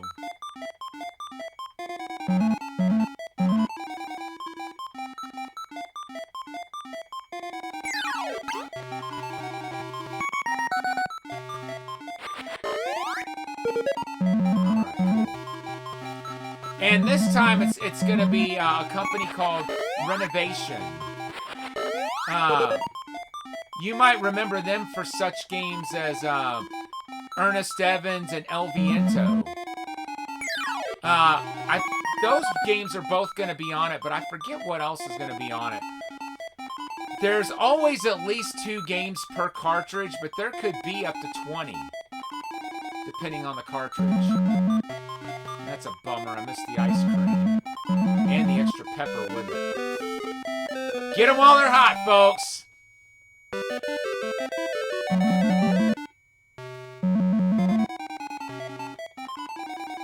Hey, where's the beef? There's only cheese on these burgers.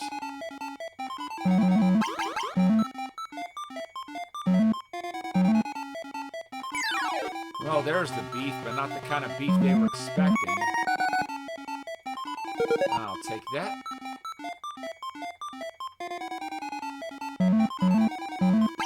You'll take a burger. Do you want one with just cheese on it, or do you actually want meat on it?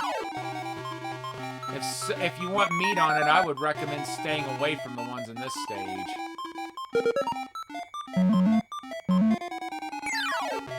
I remember years ago, I picked up the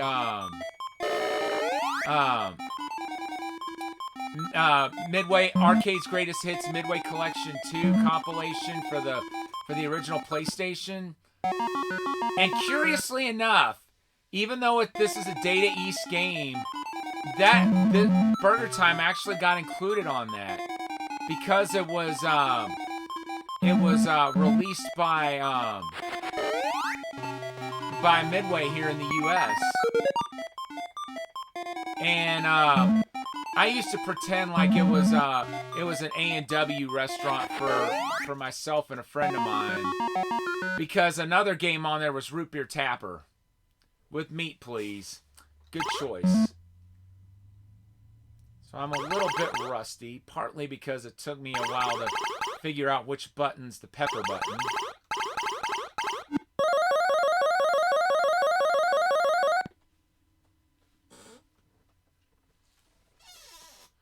I still remember the first time I saw this game in an arcade, well, in arcade form, I should say.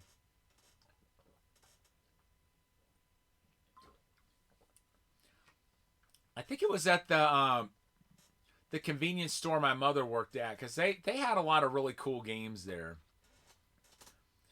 Try a black bean burger. We had a non-profit restaurant that made a really good one. It was the first time trying one for me, and I was really impressed. I've never even heard of that. I'll have to look that up.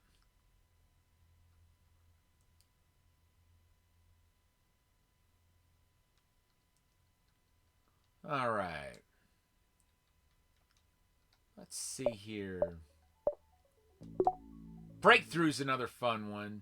It's difficult, but I've only ever seen an arcade game of this one time. And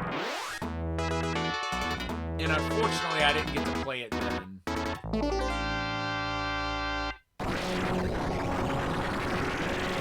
And yes, you drive a Jeep that can jump.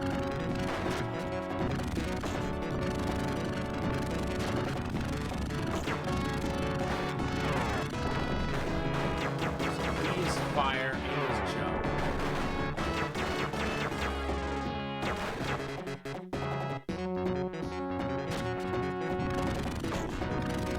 Stuff like that's the reason you have a jump button for this game.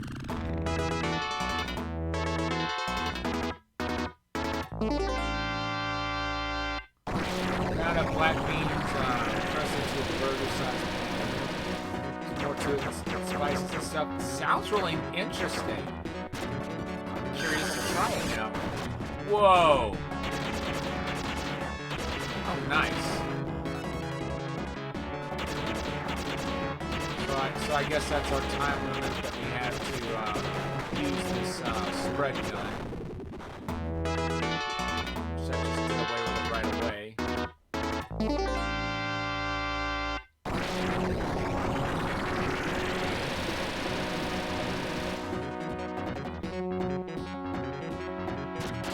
I'll take that.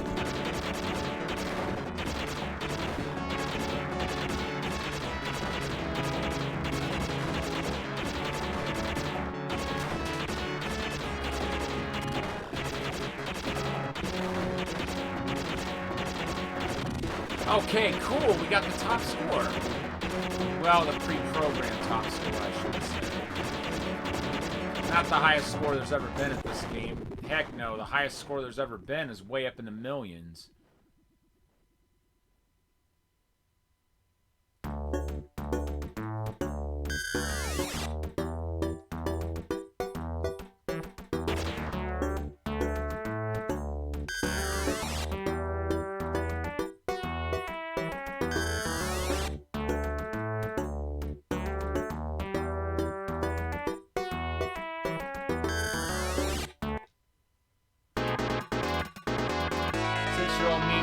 For quarters to play this one. Yeah, but yeah, this button right here is the one you press to go back to the menu. Just in case you wondered how I was doing that. Ooh, Slice By. This is a fun one. I can actually 1cc this one. Let's see if I've still got it. It's called Secret Agent in Japan. Slice by. Welcome, Agent. Who didn't put 007, right? The high score screen doesn't give you initials. It just puts in whatever 3-digit number you put in.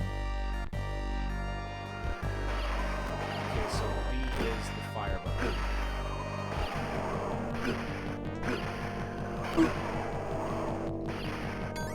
You gotta control your shooting because you do have a finite amount of ammo.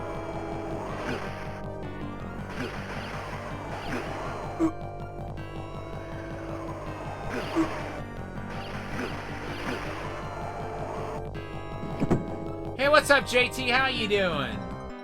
Welcome on in. We're finally doing our Evercade stream. Okay, so that's another piece of the golden gun.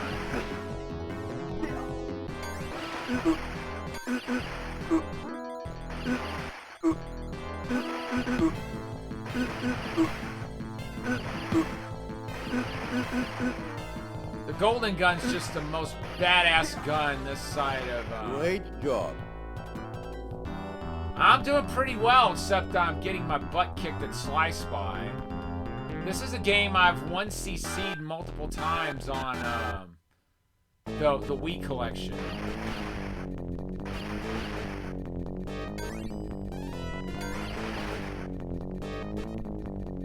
Where it goes by the name Secret Agent, which is what they call it in Japan. In Europe, it's called, they blend the two titles. It's called Slice By Secret Agent. As you can see, this whole game is very James Bond inspired. Sort of ported well on SNES and Genesis. Graphics look right about that era. Yeah, and the bad part is you've only got one life in this game. And if you don't continue, all those cities get nuked. Oh, Sly. Welcome, Agent. Well now, you heard that. Oh, Sly. I love this game.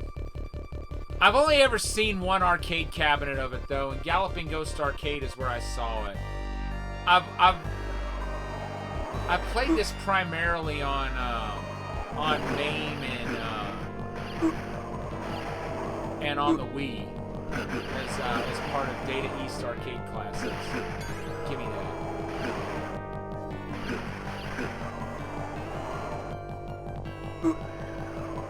I love his red, white, and blue parachute, too.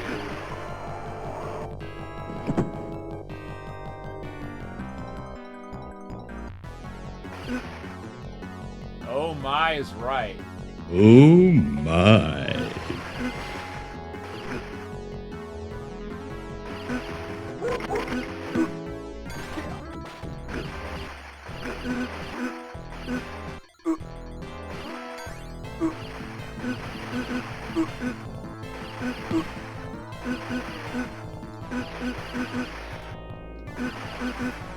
Great job. That's a little more like it. Right in front of the Lincoln Memorial. So basically in this game, you're basically trying to save the president who's been kidnapped by these guys. I believe that's the plot behind it. I know you're trying to save the president in Bad Dudes vs. Dragon Ninja. They just call him the president on the NES, but he looks like Bush Sr. But in the arcade version, they call him Ronnie. So it's obvious he's supposed to be Ronald Reagan, who in real life was the president of the U.S. at that time.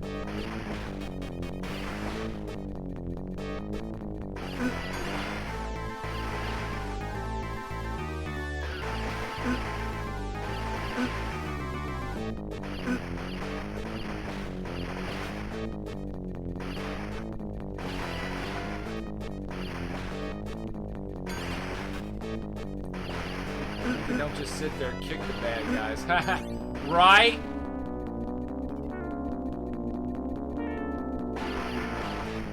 We're almost through this stage.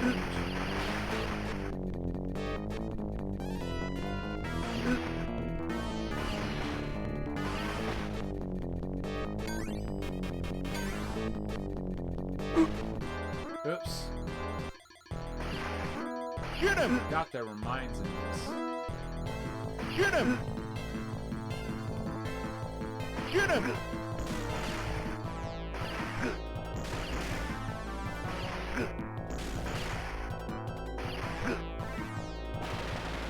Got him! Great job. More terrorists are arriving by boat in the harbor.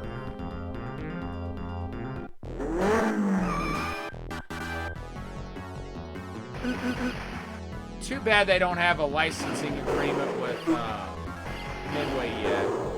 Be awesome to see. Now see, this is interesting. You notice how it advertises Shellknov? That's a game that is not owned by the current copyright holders of Sly Spy. Sly Spy, along with most Data East properties, is owned by Gmode. But Payon owns Shellknov, Karnov, and a few others. Magical weapon storage in the car. Oh, shoot. Think about it. Speaking of weapons, found ourselves a machine gun. Oh dear.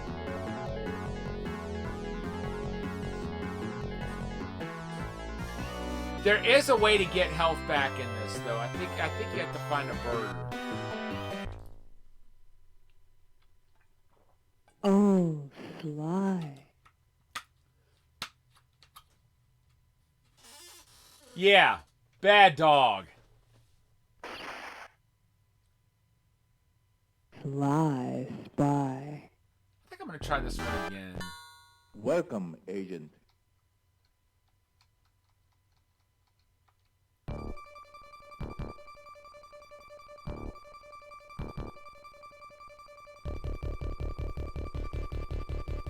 After this try, we'll pick a different game.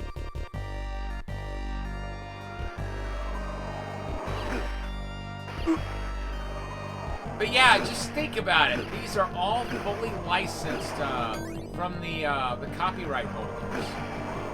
Which, you know, there's a lot of like phony baloney retro consoles out there that don't do that. They just slap a bunch of them on there without the original developer's involvement.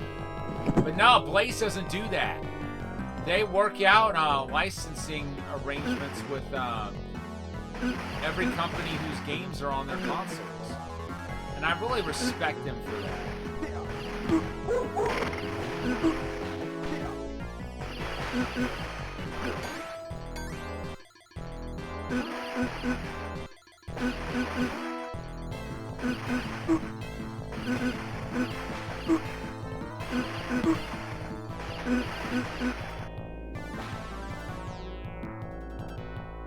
Great job. Great job, nothing. I'm bailing. Lock and Chase. This is another fun one. Although I'm not near as good at it as I'd like to be.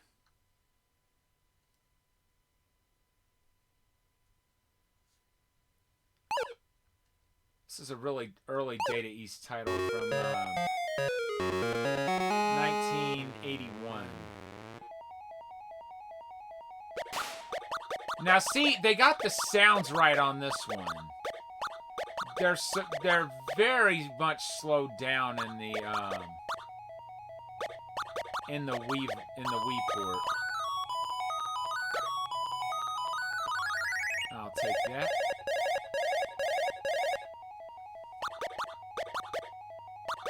Right, yeah.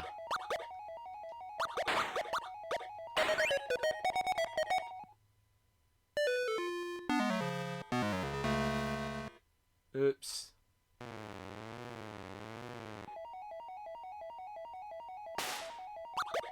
Glad they did. Makes things so much smoother. Yeah. Like I said on the Wii, oh my gosh. I mean the game plays like it should, but the music is severely slowed down from what it's supposed to be.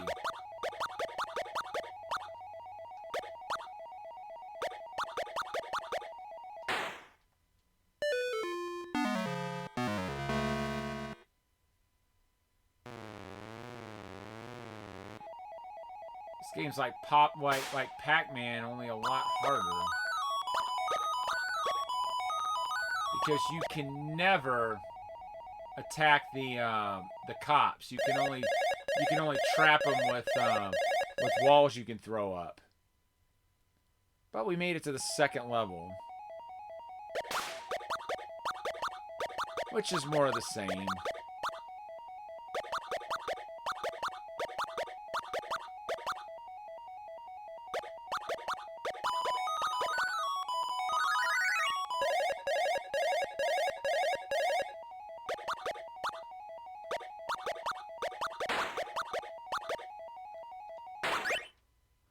By the way, Taito released this game in the US, even though it's Data East creation.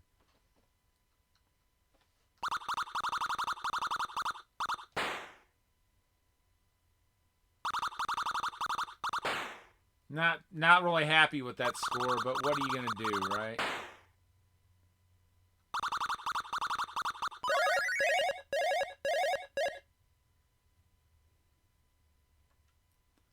I wish Bump and Jump was in this, but I think they only have the console version of that on the Data East console cartridge.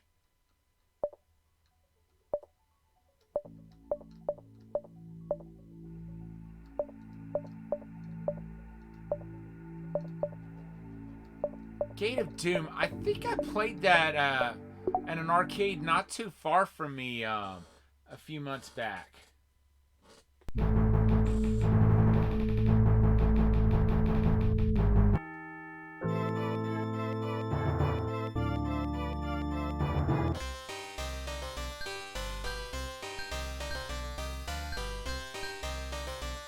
I'm the knight. Go forth, brave adventurers, and may the gods guide you. May the gods guide you in your quest to save the kingdom.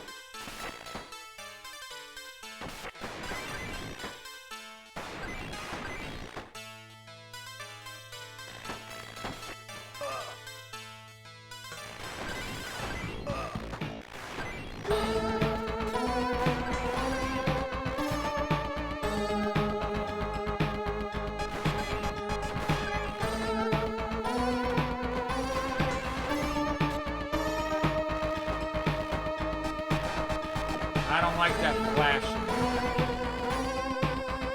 Huh.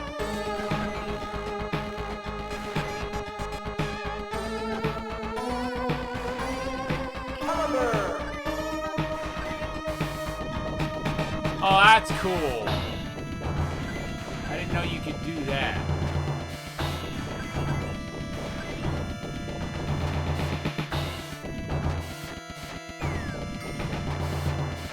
I'm bowling him over.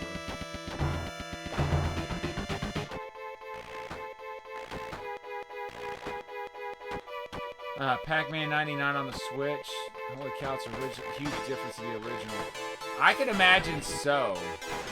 I don't think I've played that particular variation, but I've played a lot of the different Pac-Man variations. Oh, I saw a Pac-Man Pixel Blast Cabin or whatever it's called tonight. That's got an insane collection of games on it.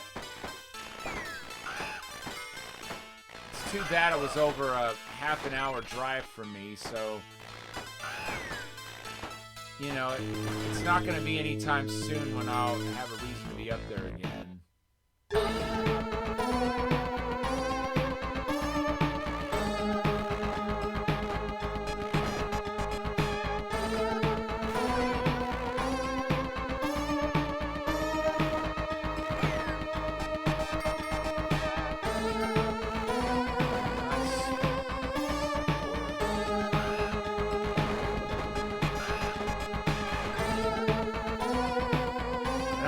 My magic till we go up. I have blocked your puny magic. Now you will taste the power of my own.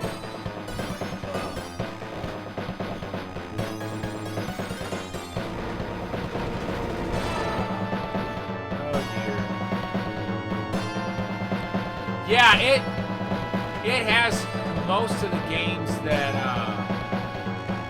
I can think of that are on the Namco Museum collection. And even a few that aren't. Like Splatterhouse,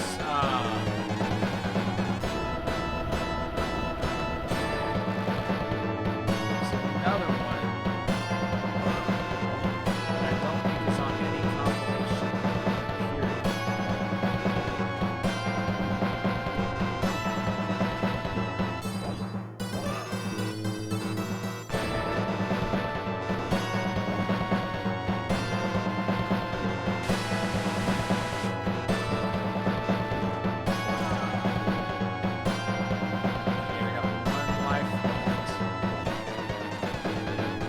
Some people born lucky.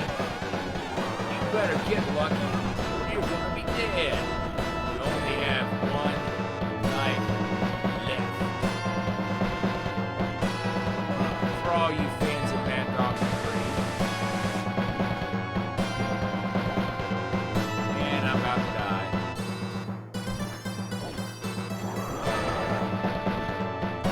Wow.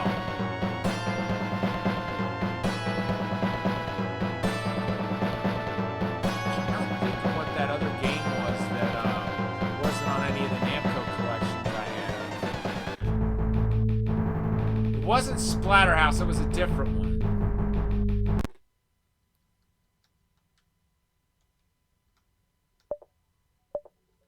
Let's see, Mania Challenge. This is a fun one.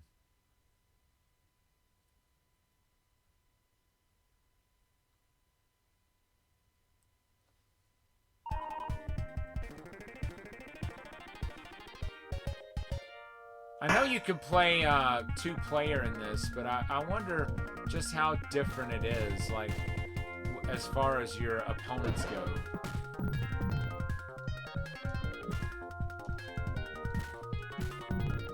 So this is a really fun wrestling title.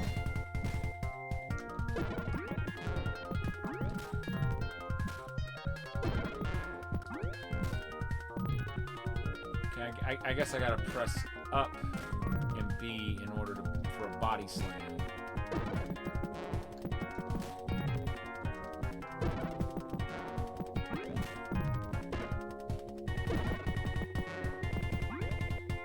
Okay, why do you keep Irish whipping the guy? I mean, seriously, dude.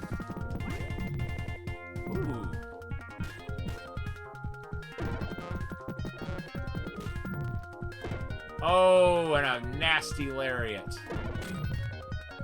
And a slam by the Insane Warrior. And the kid returns with an atomic drop. You'll feel that in the morning.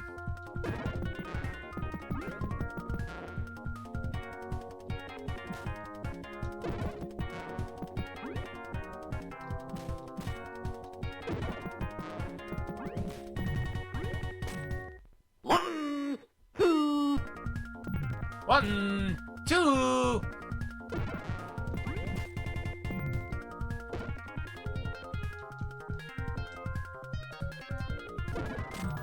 Gotta head out in about 10 minutes to friend to ride home to work. He has enough money to get his truck fixed soon. You don't mind helping people, but the late night road trips are wearing you out. I can imagine so.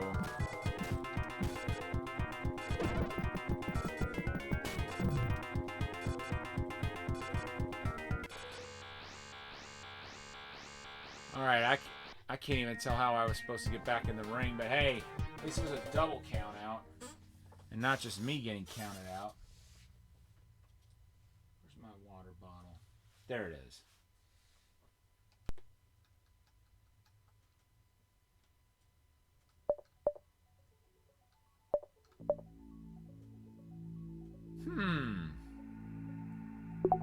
Superstars for the Game Boy. Oh, that's a fun one. I actually have that one. So it reminded you of that game?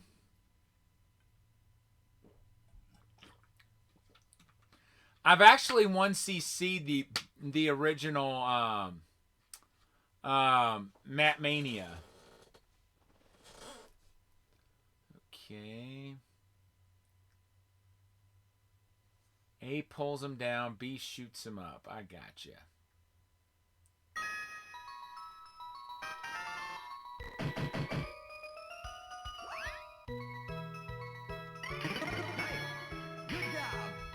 Oh, nice.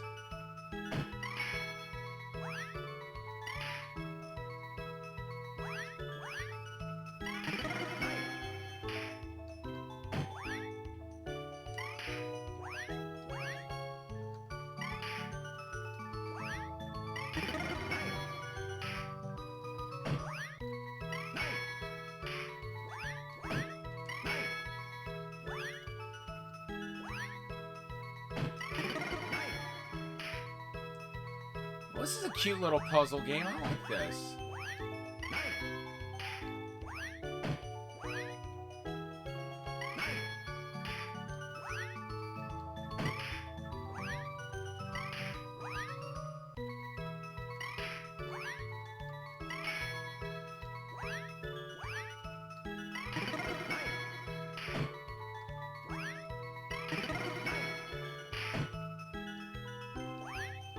Okay, we just went up to a higher level.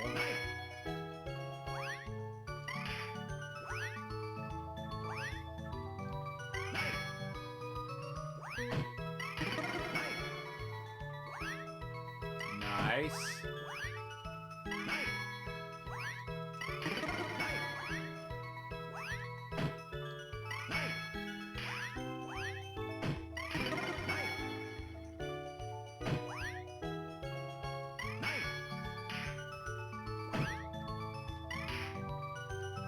Looks like we're gonna be hearing that word a lot tonight.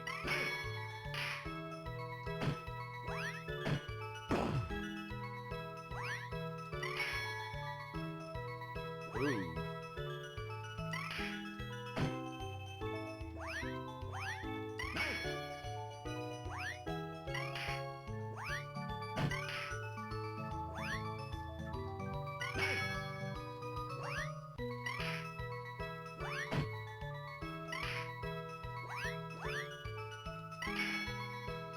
Yeah, looks like she doesn't like what's going on here.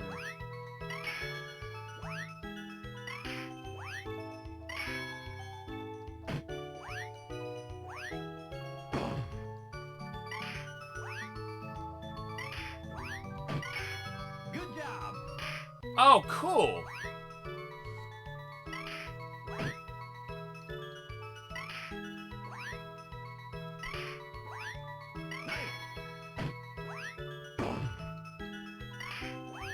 see how this works.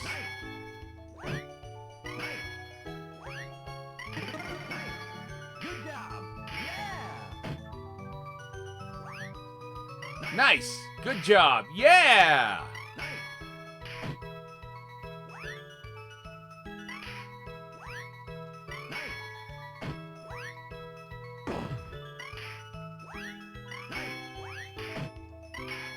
Good job. Sweet.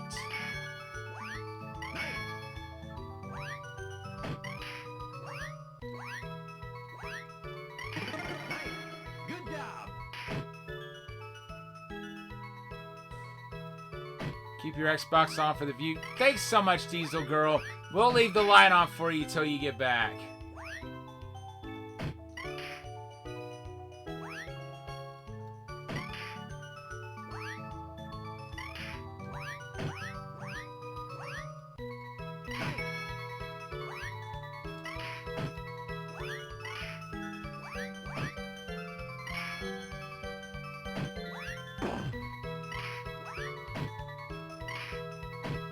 Oh, I'm about to game over. Wow. It's a fun little game. I'm definitely going to have to practice that one.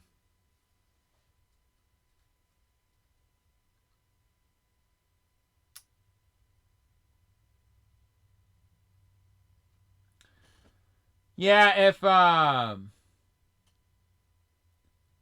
if you are an actual person and not a bot, I don't allow posting links in the chat because a lot of bots do that. Just in case you are actually a person who wants to come and chill. If not,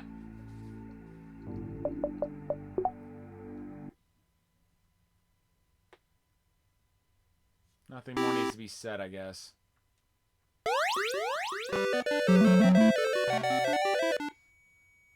We're gonna focus on the Galco cartridge a little bit before we call it a night, though.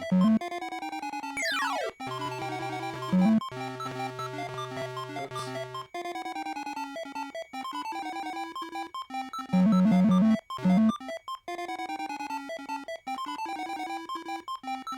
Wait for it.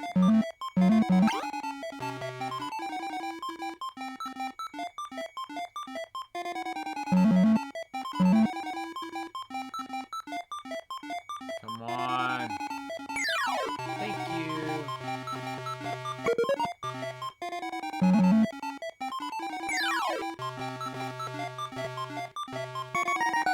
Thank you.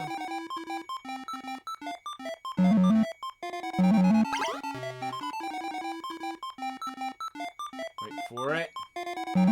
All right, go Pepper, go Pepper, go!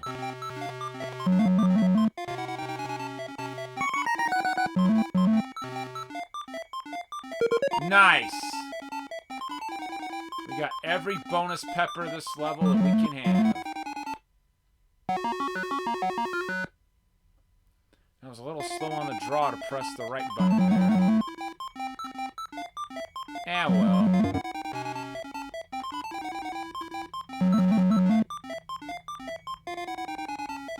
You were supposed to go up the ladder.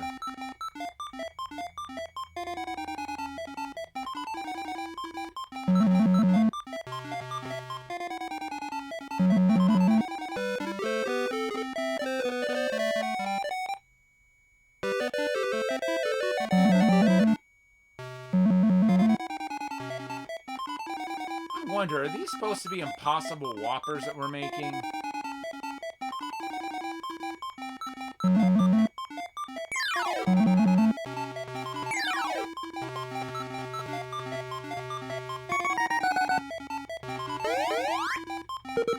I'll take that.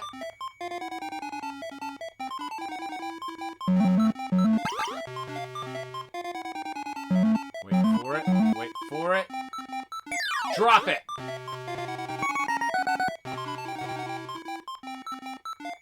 Give me that.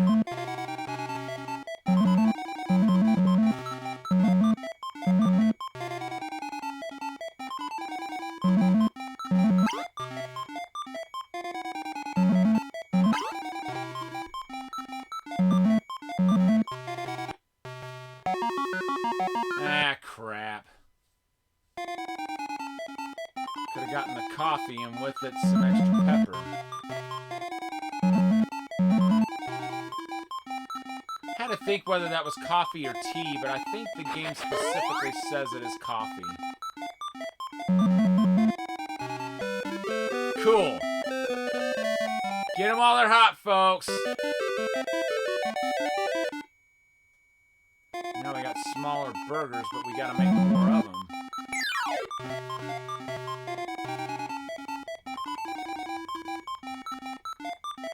I'll tell you what, I love pickles on hamburgers. I'm not a fan of egg whatsoever, so I can't imagine how I'd feel about having egg on a hamburger. Apparently they are quite the thing, at least in Japan.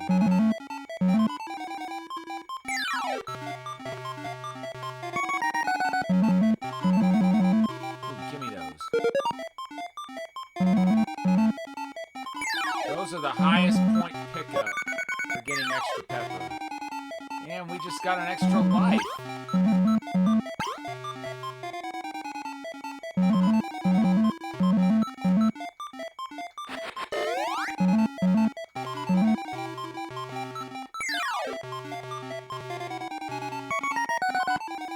Gimme, gimme, gimme, gimme. Nah. We got 4 more ingredients to drop. Some of these look like all they've got on them is tomatoes. Again, where's the beef? But at least that can't be said of every burger in this level. Some of them actually do have beef on them. Get them while they're hot, folks. Time to make some grand burgers. How big these things are. That's why I call them grand burgers.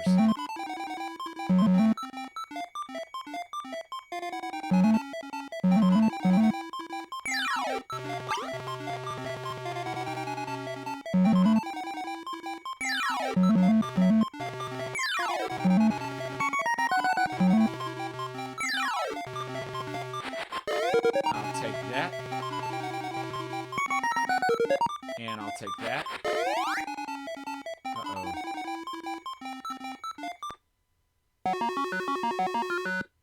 Oh, we got a little better there. Still not a 1cc. Still not a first loop clear.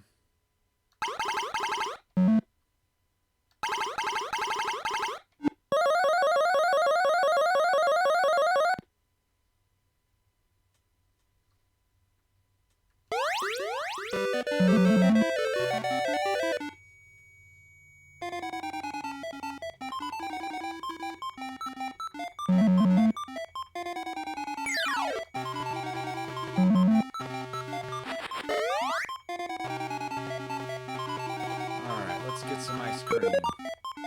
Thank you.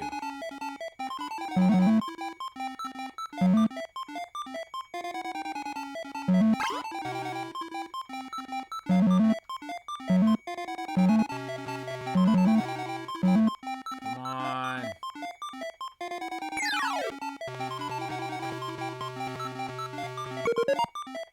Gotcha.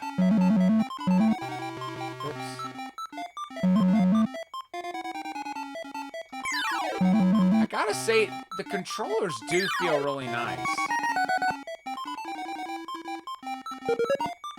Like, they're not cumbersome at all.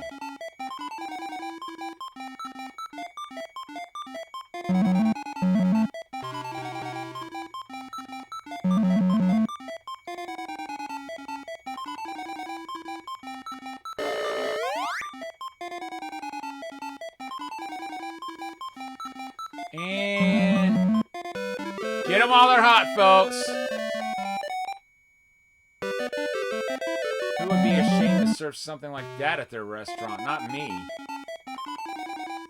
Now these, I think I would be. Simply only because there's no beef on any of them.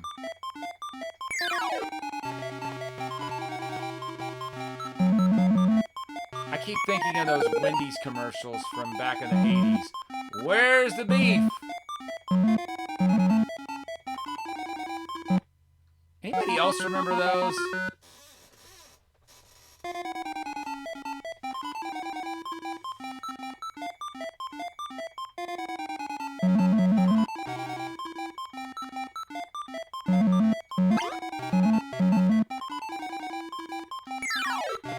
Oh, nice! Track 3 of them on that one.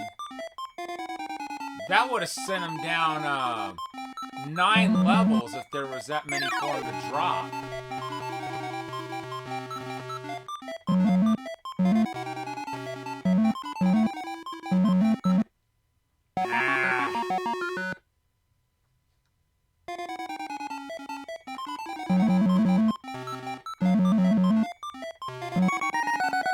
Give me that coffee. Uh-oh. Get away, get away, get away, get away.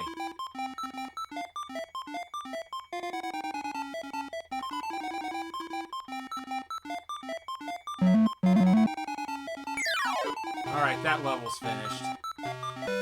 Get them while they're hot, folks!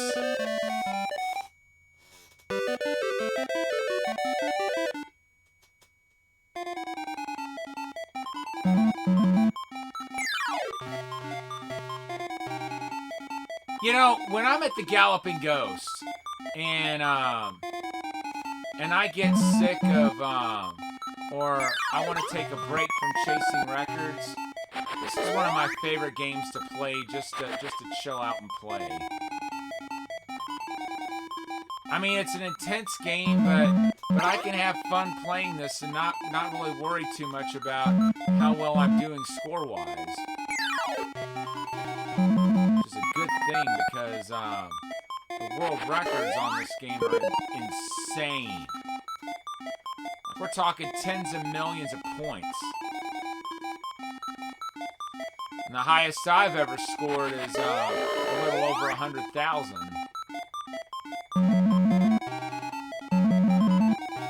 But while I do want to get better at Burger Time, I'm never gonna get to the point where I'm chasing records on it.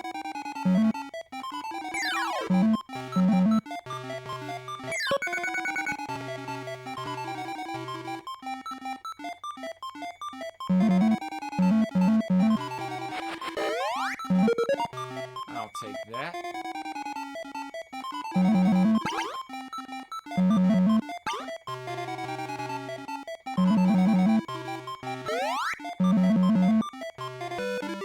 Sweet. Grand Burger Time. There's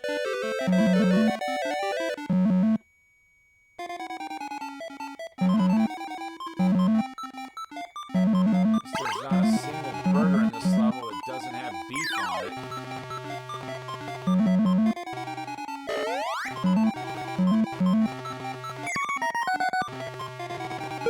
I'll take that.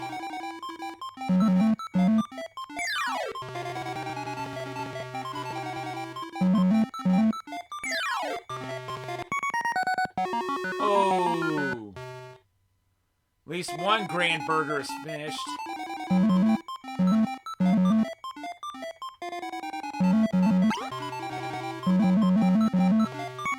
But we gotta do 3 more. That's 2.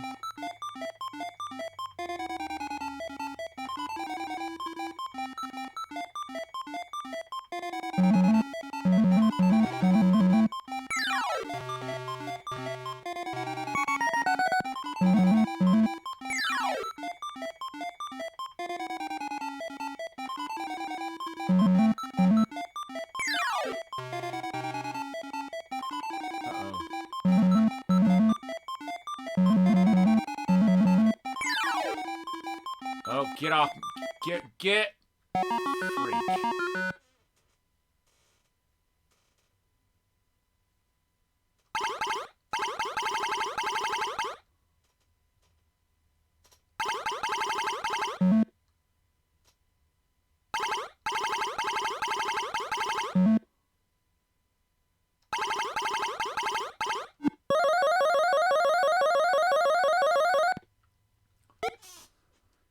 want to do at least one loop clear in this. I know I got it in me. So I've done it before.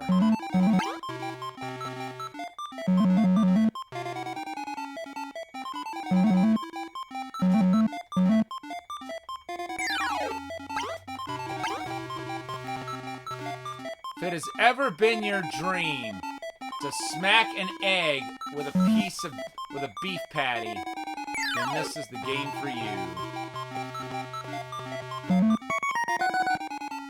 Even if you've never really particularly wanted to do that, this still may be the game for you. 'Cause it's so freaking addictive.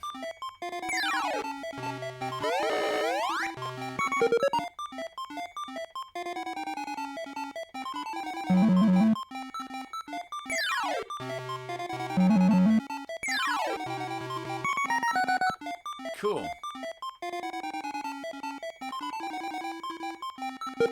I'll take that.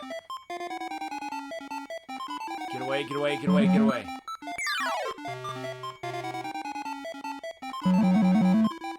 Get them while they're hot, folks. Too bad we don't have more pepper.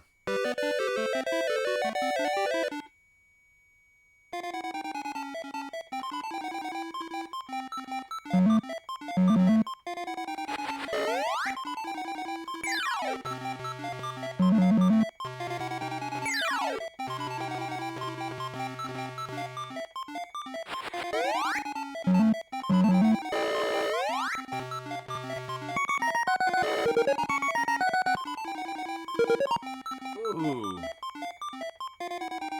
2 cups of coffee, 2 extra peppers.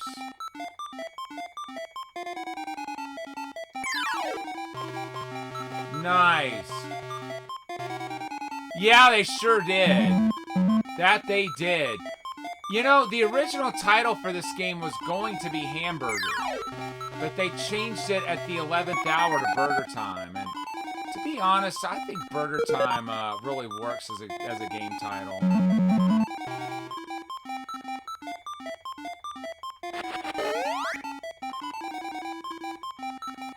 And we're through the stage. And we'll get an extra pepper going into the next one.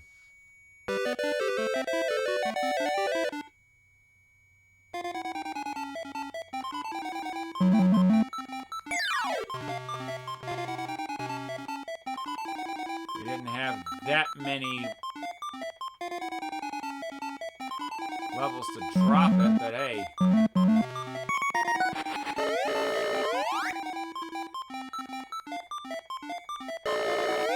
Oops. I was hoping to at least get the fries. Get an extra pepper.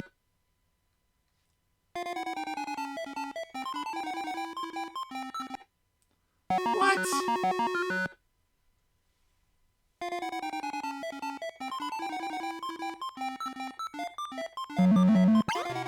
I was gonna say I made it over there before without getting hit.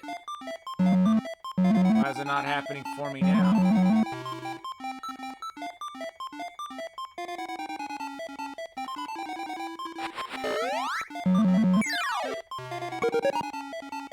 Nice.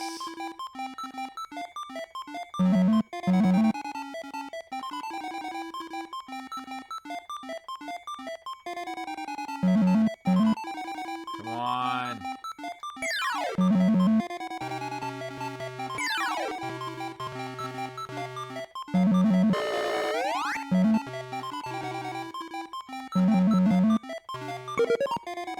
Nice.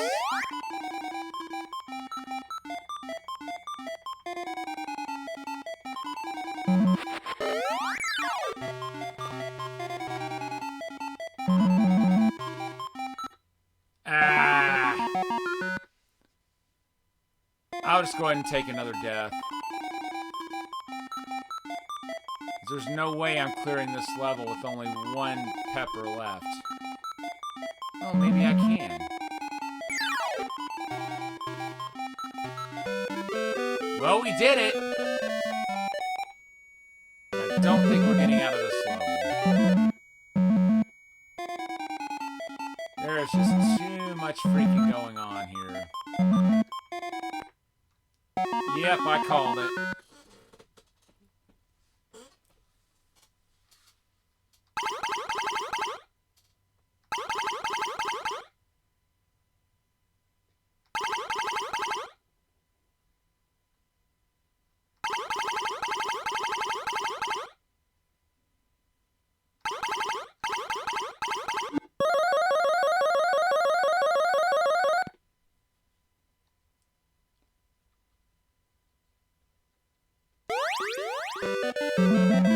Try it at least one more time.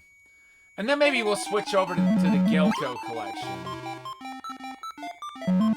So I do want to try some games that are on that. Like Biomechanical Toy is one that I really want to try. Because I think that one's pretty popular at the Galloping Ghost.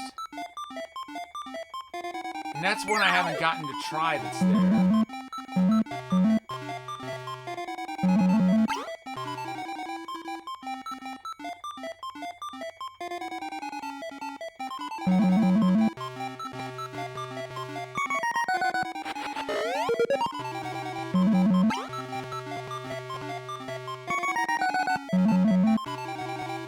Give me that.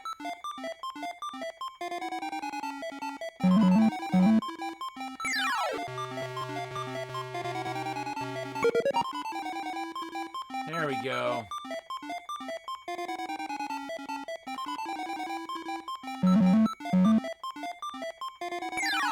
If you'll notice, what the enemies do depends entirely on where you are on the screen.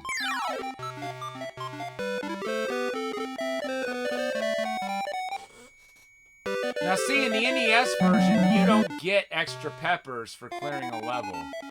In this game, you do. Thank goodness for that. You'll need every single freaking extra pepper you can get.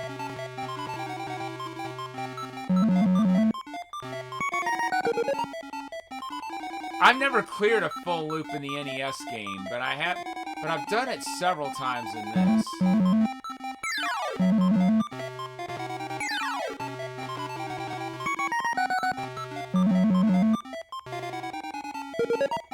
Cool.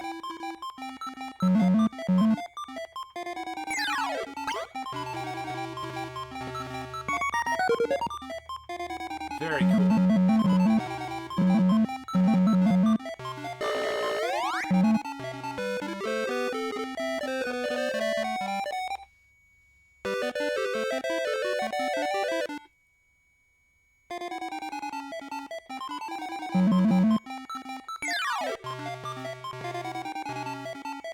And that's one burger made. Let's get to it and make another one. Oops. Walked over that one prematurely.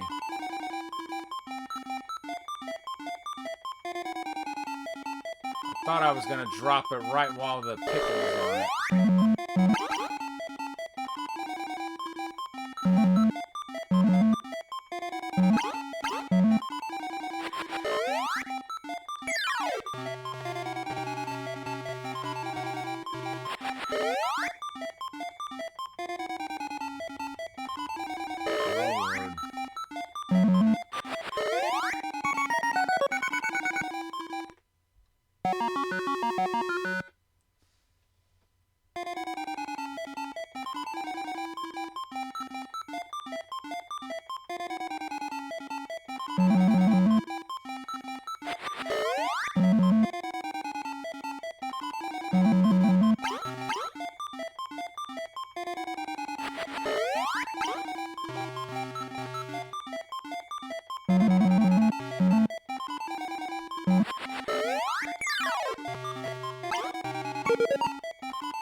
Thank you.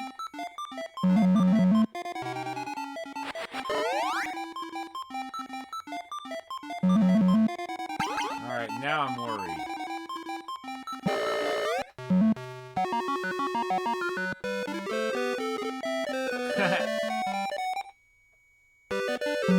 It did not count that as a death. I love that.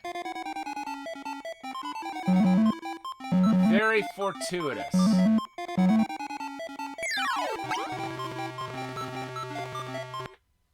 thought it was going to count that as a death. And as a clear. But no, it only counted it as a stage clear.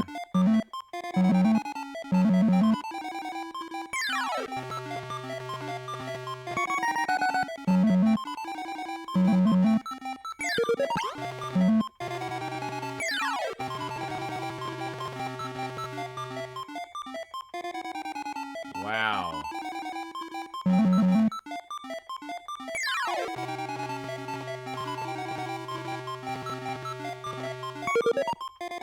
Cool.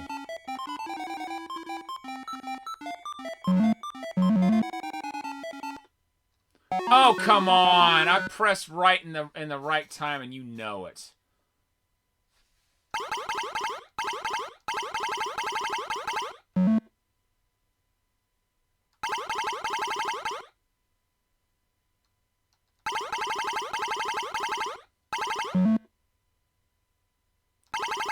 Yeah, let's look at the Galco cartridge real quick.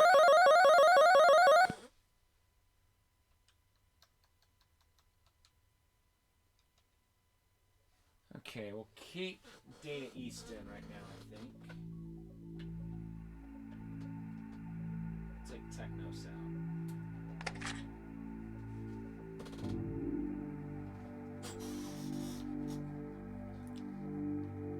Spa rub indeed.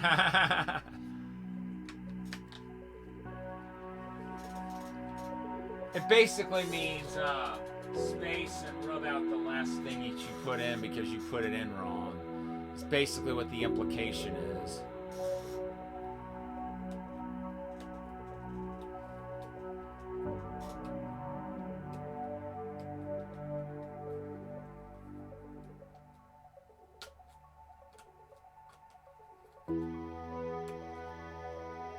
Guys, I'm so happy I've got this. Tumble Pop, that's one I need to try. I've never played that like at all.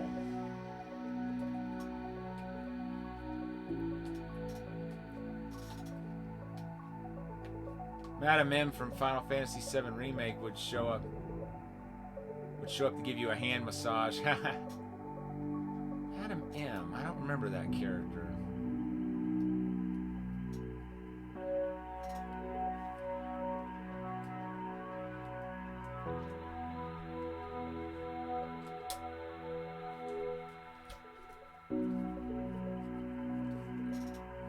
So like I said, Galco, or Galco, however you say it, they were a company that were based in Spain. Oh, in the wall market. I'll have to pay more attention when I play that next. Yeah, probably the best known game on this cartridge, at least to those of us in the U.S. would be World Rally, which Atari Games released that one here in the U.S. Oh no, don't tell me.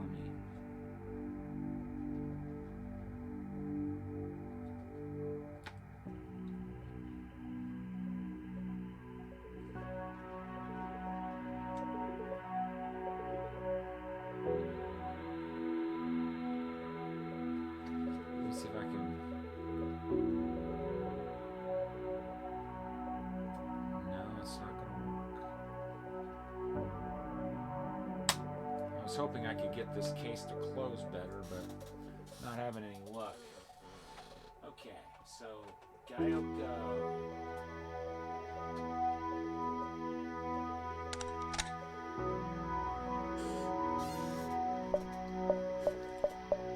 Okay, World Rally.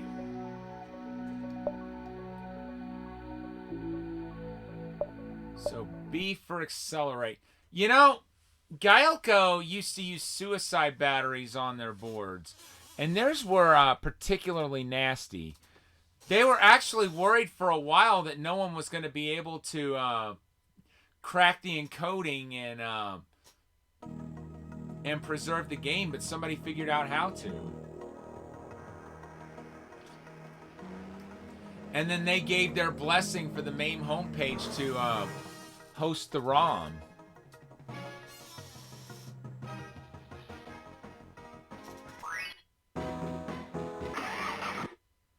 I've seen this game around a few places. Let's try this one first. Ready? 3, 2, 1, go! Who doesn't love a great driving game, right?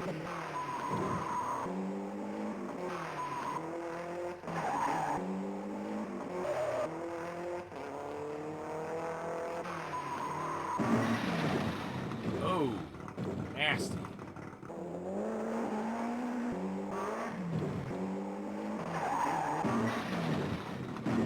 Jeez. This is one of the worst crashes imaginable here.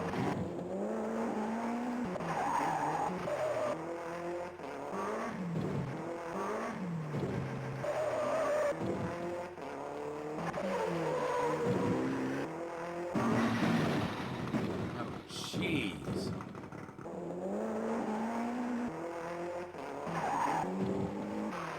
Something.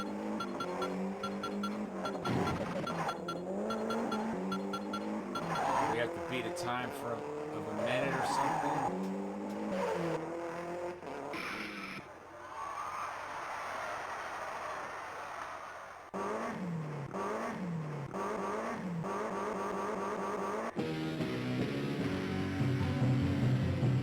That was pretty fun.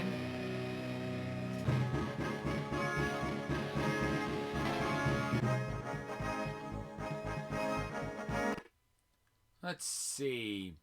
Biomechanical toy. I'm curious about that one.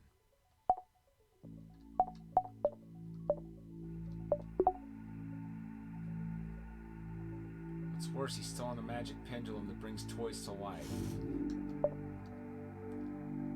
So we got jumping and firing.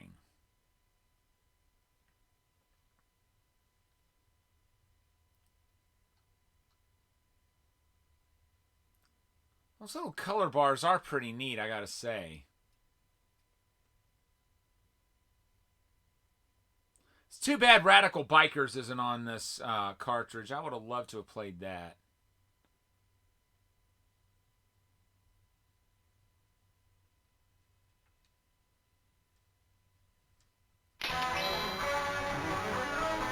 That was pretty heavy on the scan lines. Cover the pendulum before our world disappears.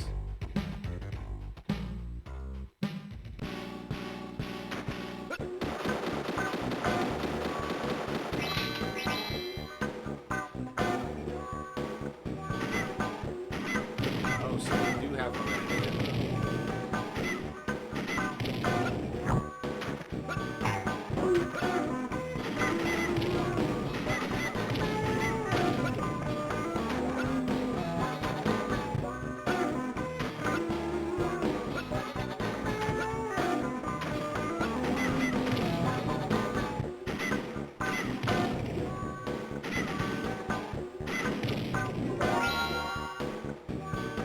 Oh, this is cool.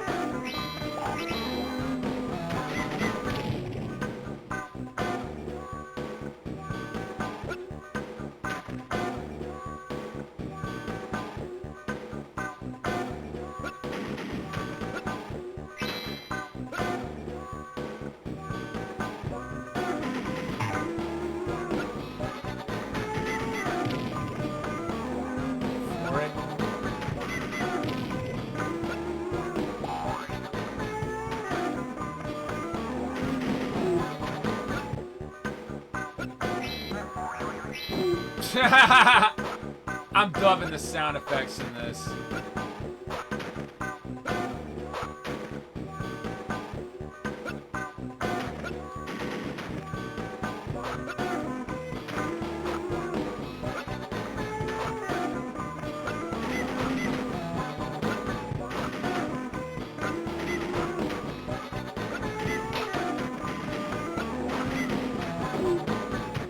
Oh, we have multiple clips, okay.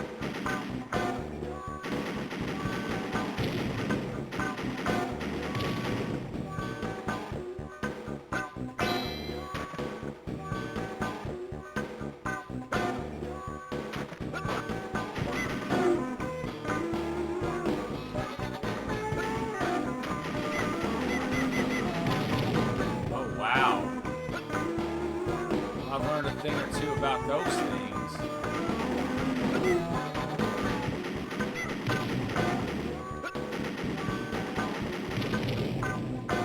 Nice.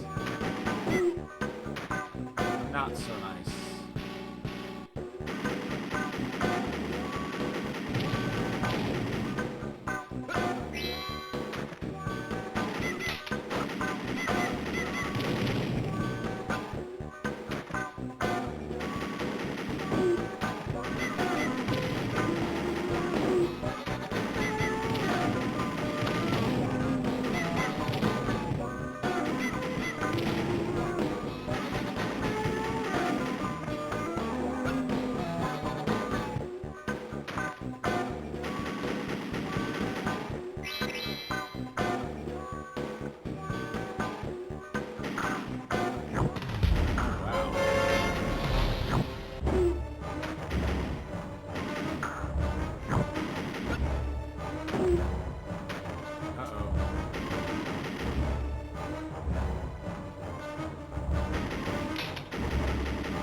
I think, well, man, we almost had it too. I gotta try that again. I think we could have finished that boss off. Huh. The game is pretty fun.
Definitely a game I could see myself getting into, like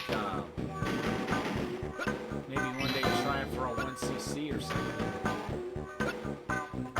So I've got a lot to learn about it before I can get to that point, but it's definitely good enough that I'll want to learn it.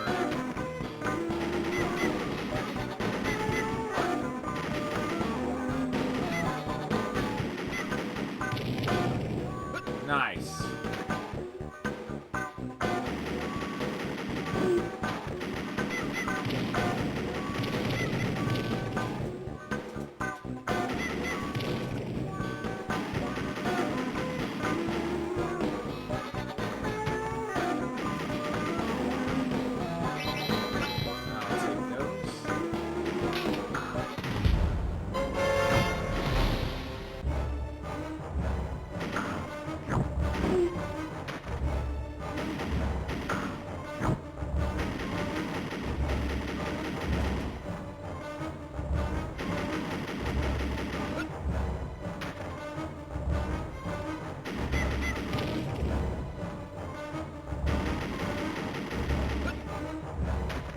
Yeah, I think we'll get her this time.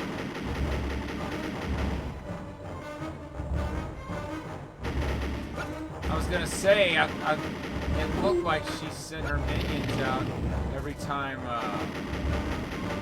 her health meter went down a different color, but that wasn't the case here. Oh wow. Haven't seen that thing before.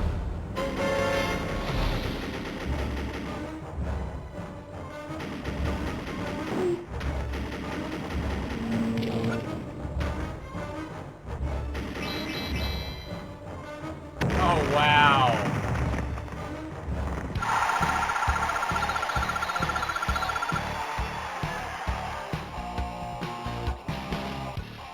I gotta say, those guitar riffs are pretty wicked.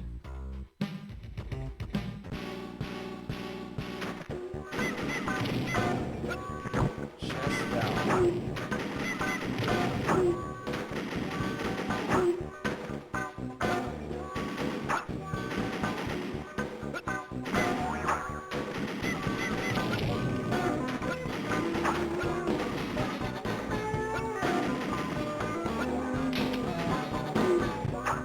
Oh, stupid.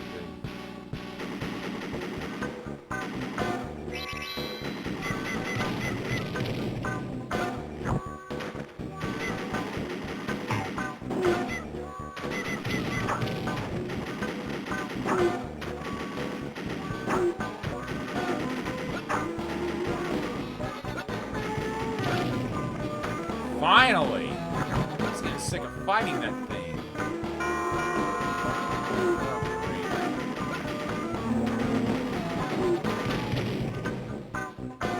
Wow, barely took that one down.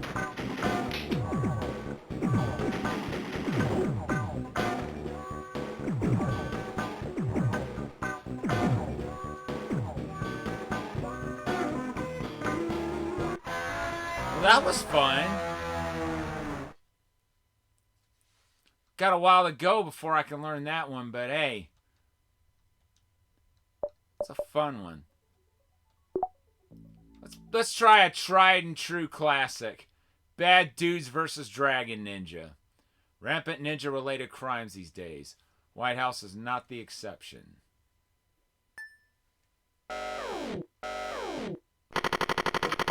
President Ronnie has been kidnapped by the ninjas.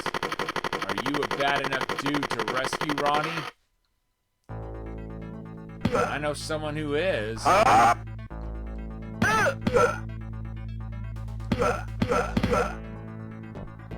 I'm pretty good at the NES version of this game. A bit less so with the arcade. I've actually done a deathless run of the NES version. Got it. Forget what the first I've ever been in the arcade is.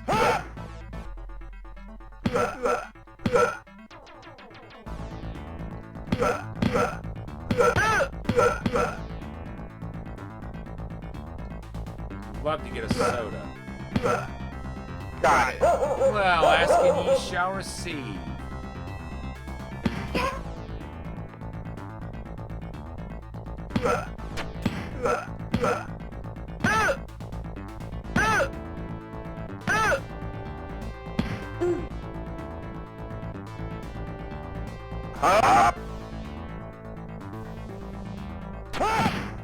Ooh. Didn't expect it to work out that well, but I'll take it.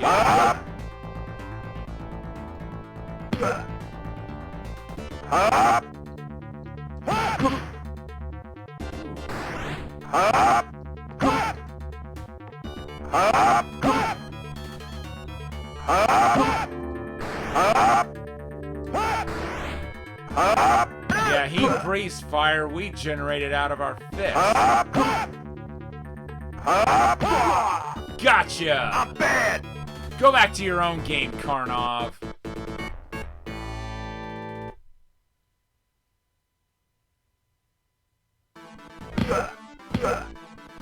Got it.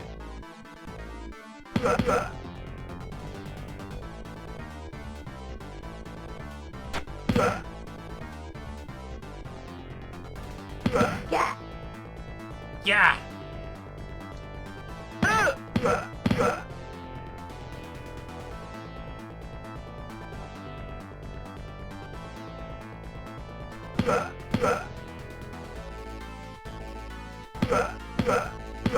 Those ninjas on the side of the truck are making me a wee bit nervous.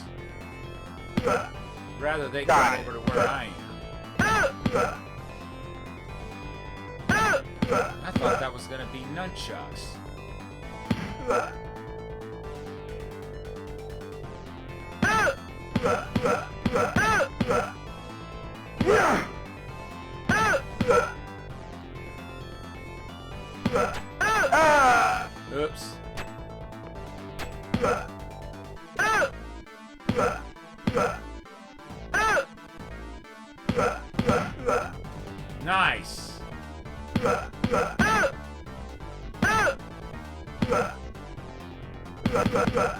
Ooh, Got sorry. it.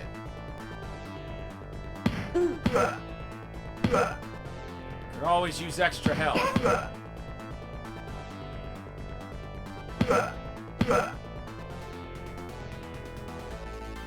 I've got several friends up in Chicago who can, once they see this game, I have no idea how they do it.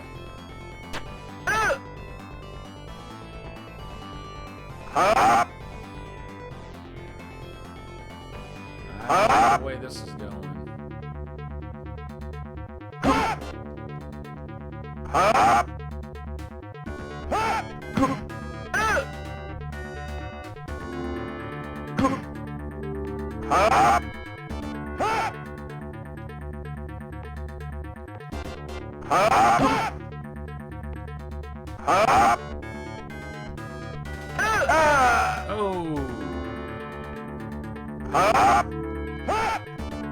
And last life. Come on, Freddy Krueger wannabe.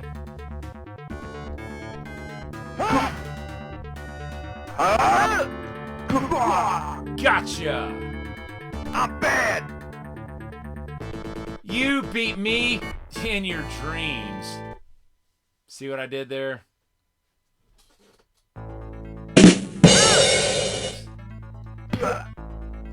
That'll teach me to fiddle with the Stream Deck when I'm supposed to be fighting.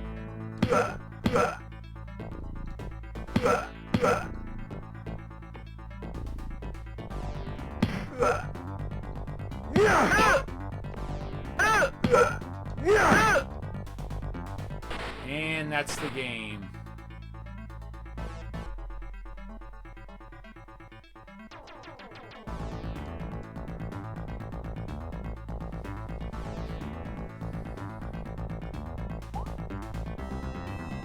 Yeah, if you guys like what you see, you can order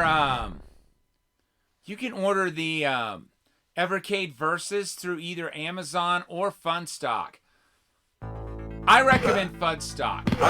I've heard a lot of people have had trouble ordering through Amazon. That and Funstock seems to have a pretty steady shipment of product. Now the black Evercades have sold out, but you can still get a white one. It plays all the same cartridges as the one I have does. The only difference is several of them you'll have to buy separately. Let's take a look at one more game before we call it a night. What is it gonna be? Tumble Pop. I gotta see what this is about.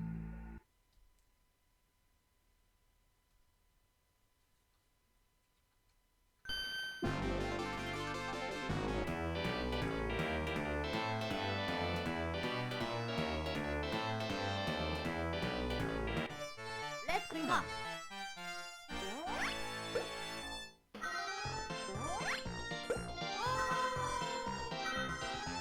Oops.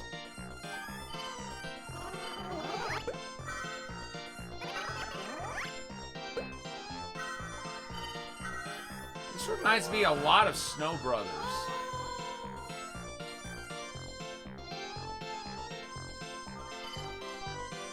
I don't like the fact that I haven't even cleared the first screen yet.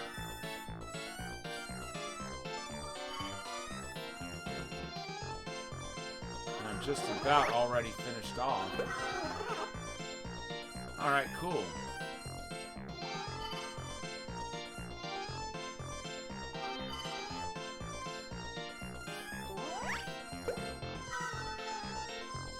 Oh, that's fun.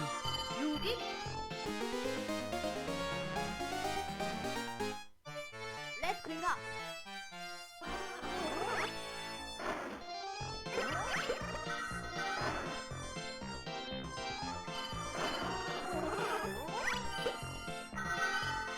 That character's a lot like Karnov.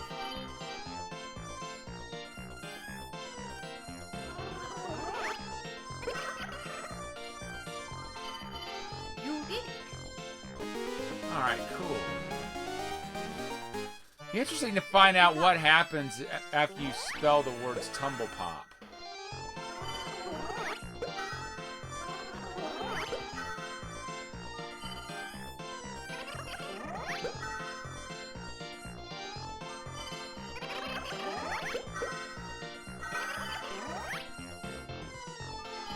Alright, cool. I'm glad you...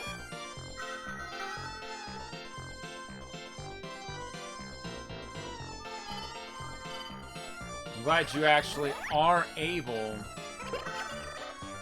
to destroy that thing. I'm a little worried about that. Alright, cool. You did it. Let's clean up.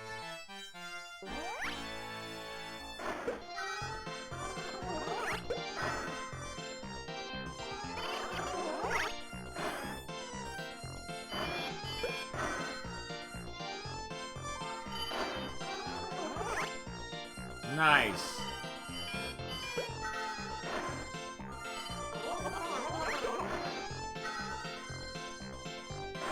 Oh, wow. Oops.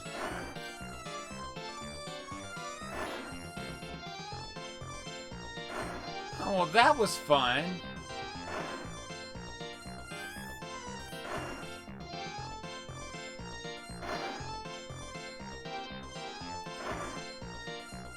You know, folks, I think I'm going to call it a night.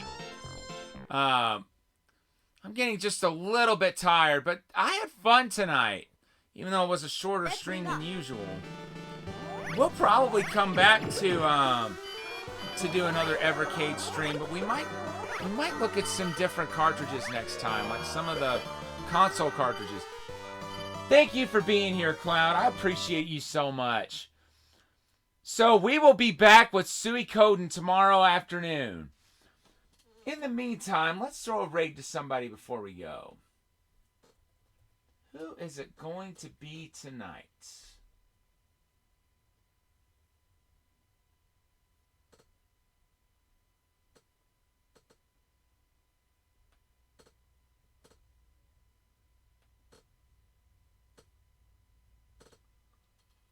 Let's see.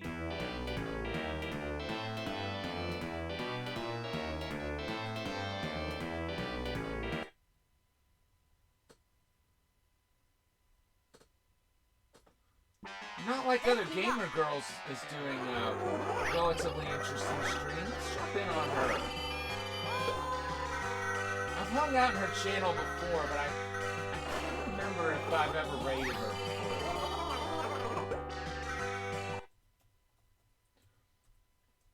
But yeah, next time we might look at some of the console cartridges. And I would love to stream the Namco ones for you guys, but we'll need to use the handheld for that. Once again, thank you so much to everybody for tuning in tonight.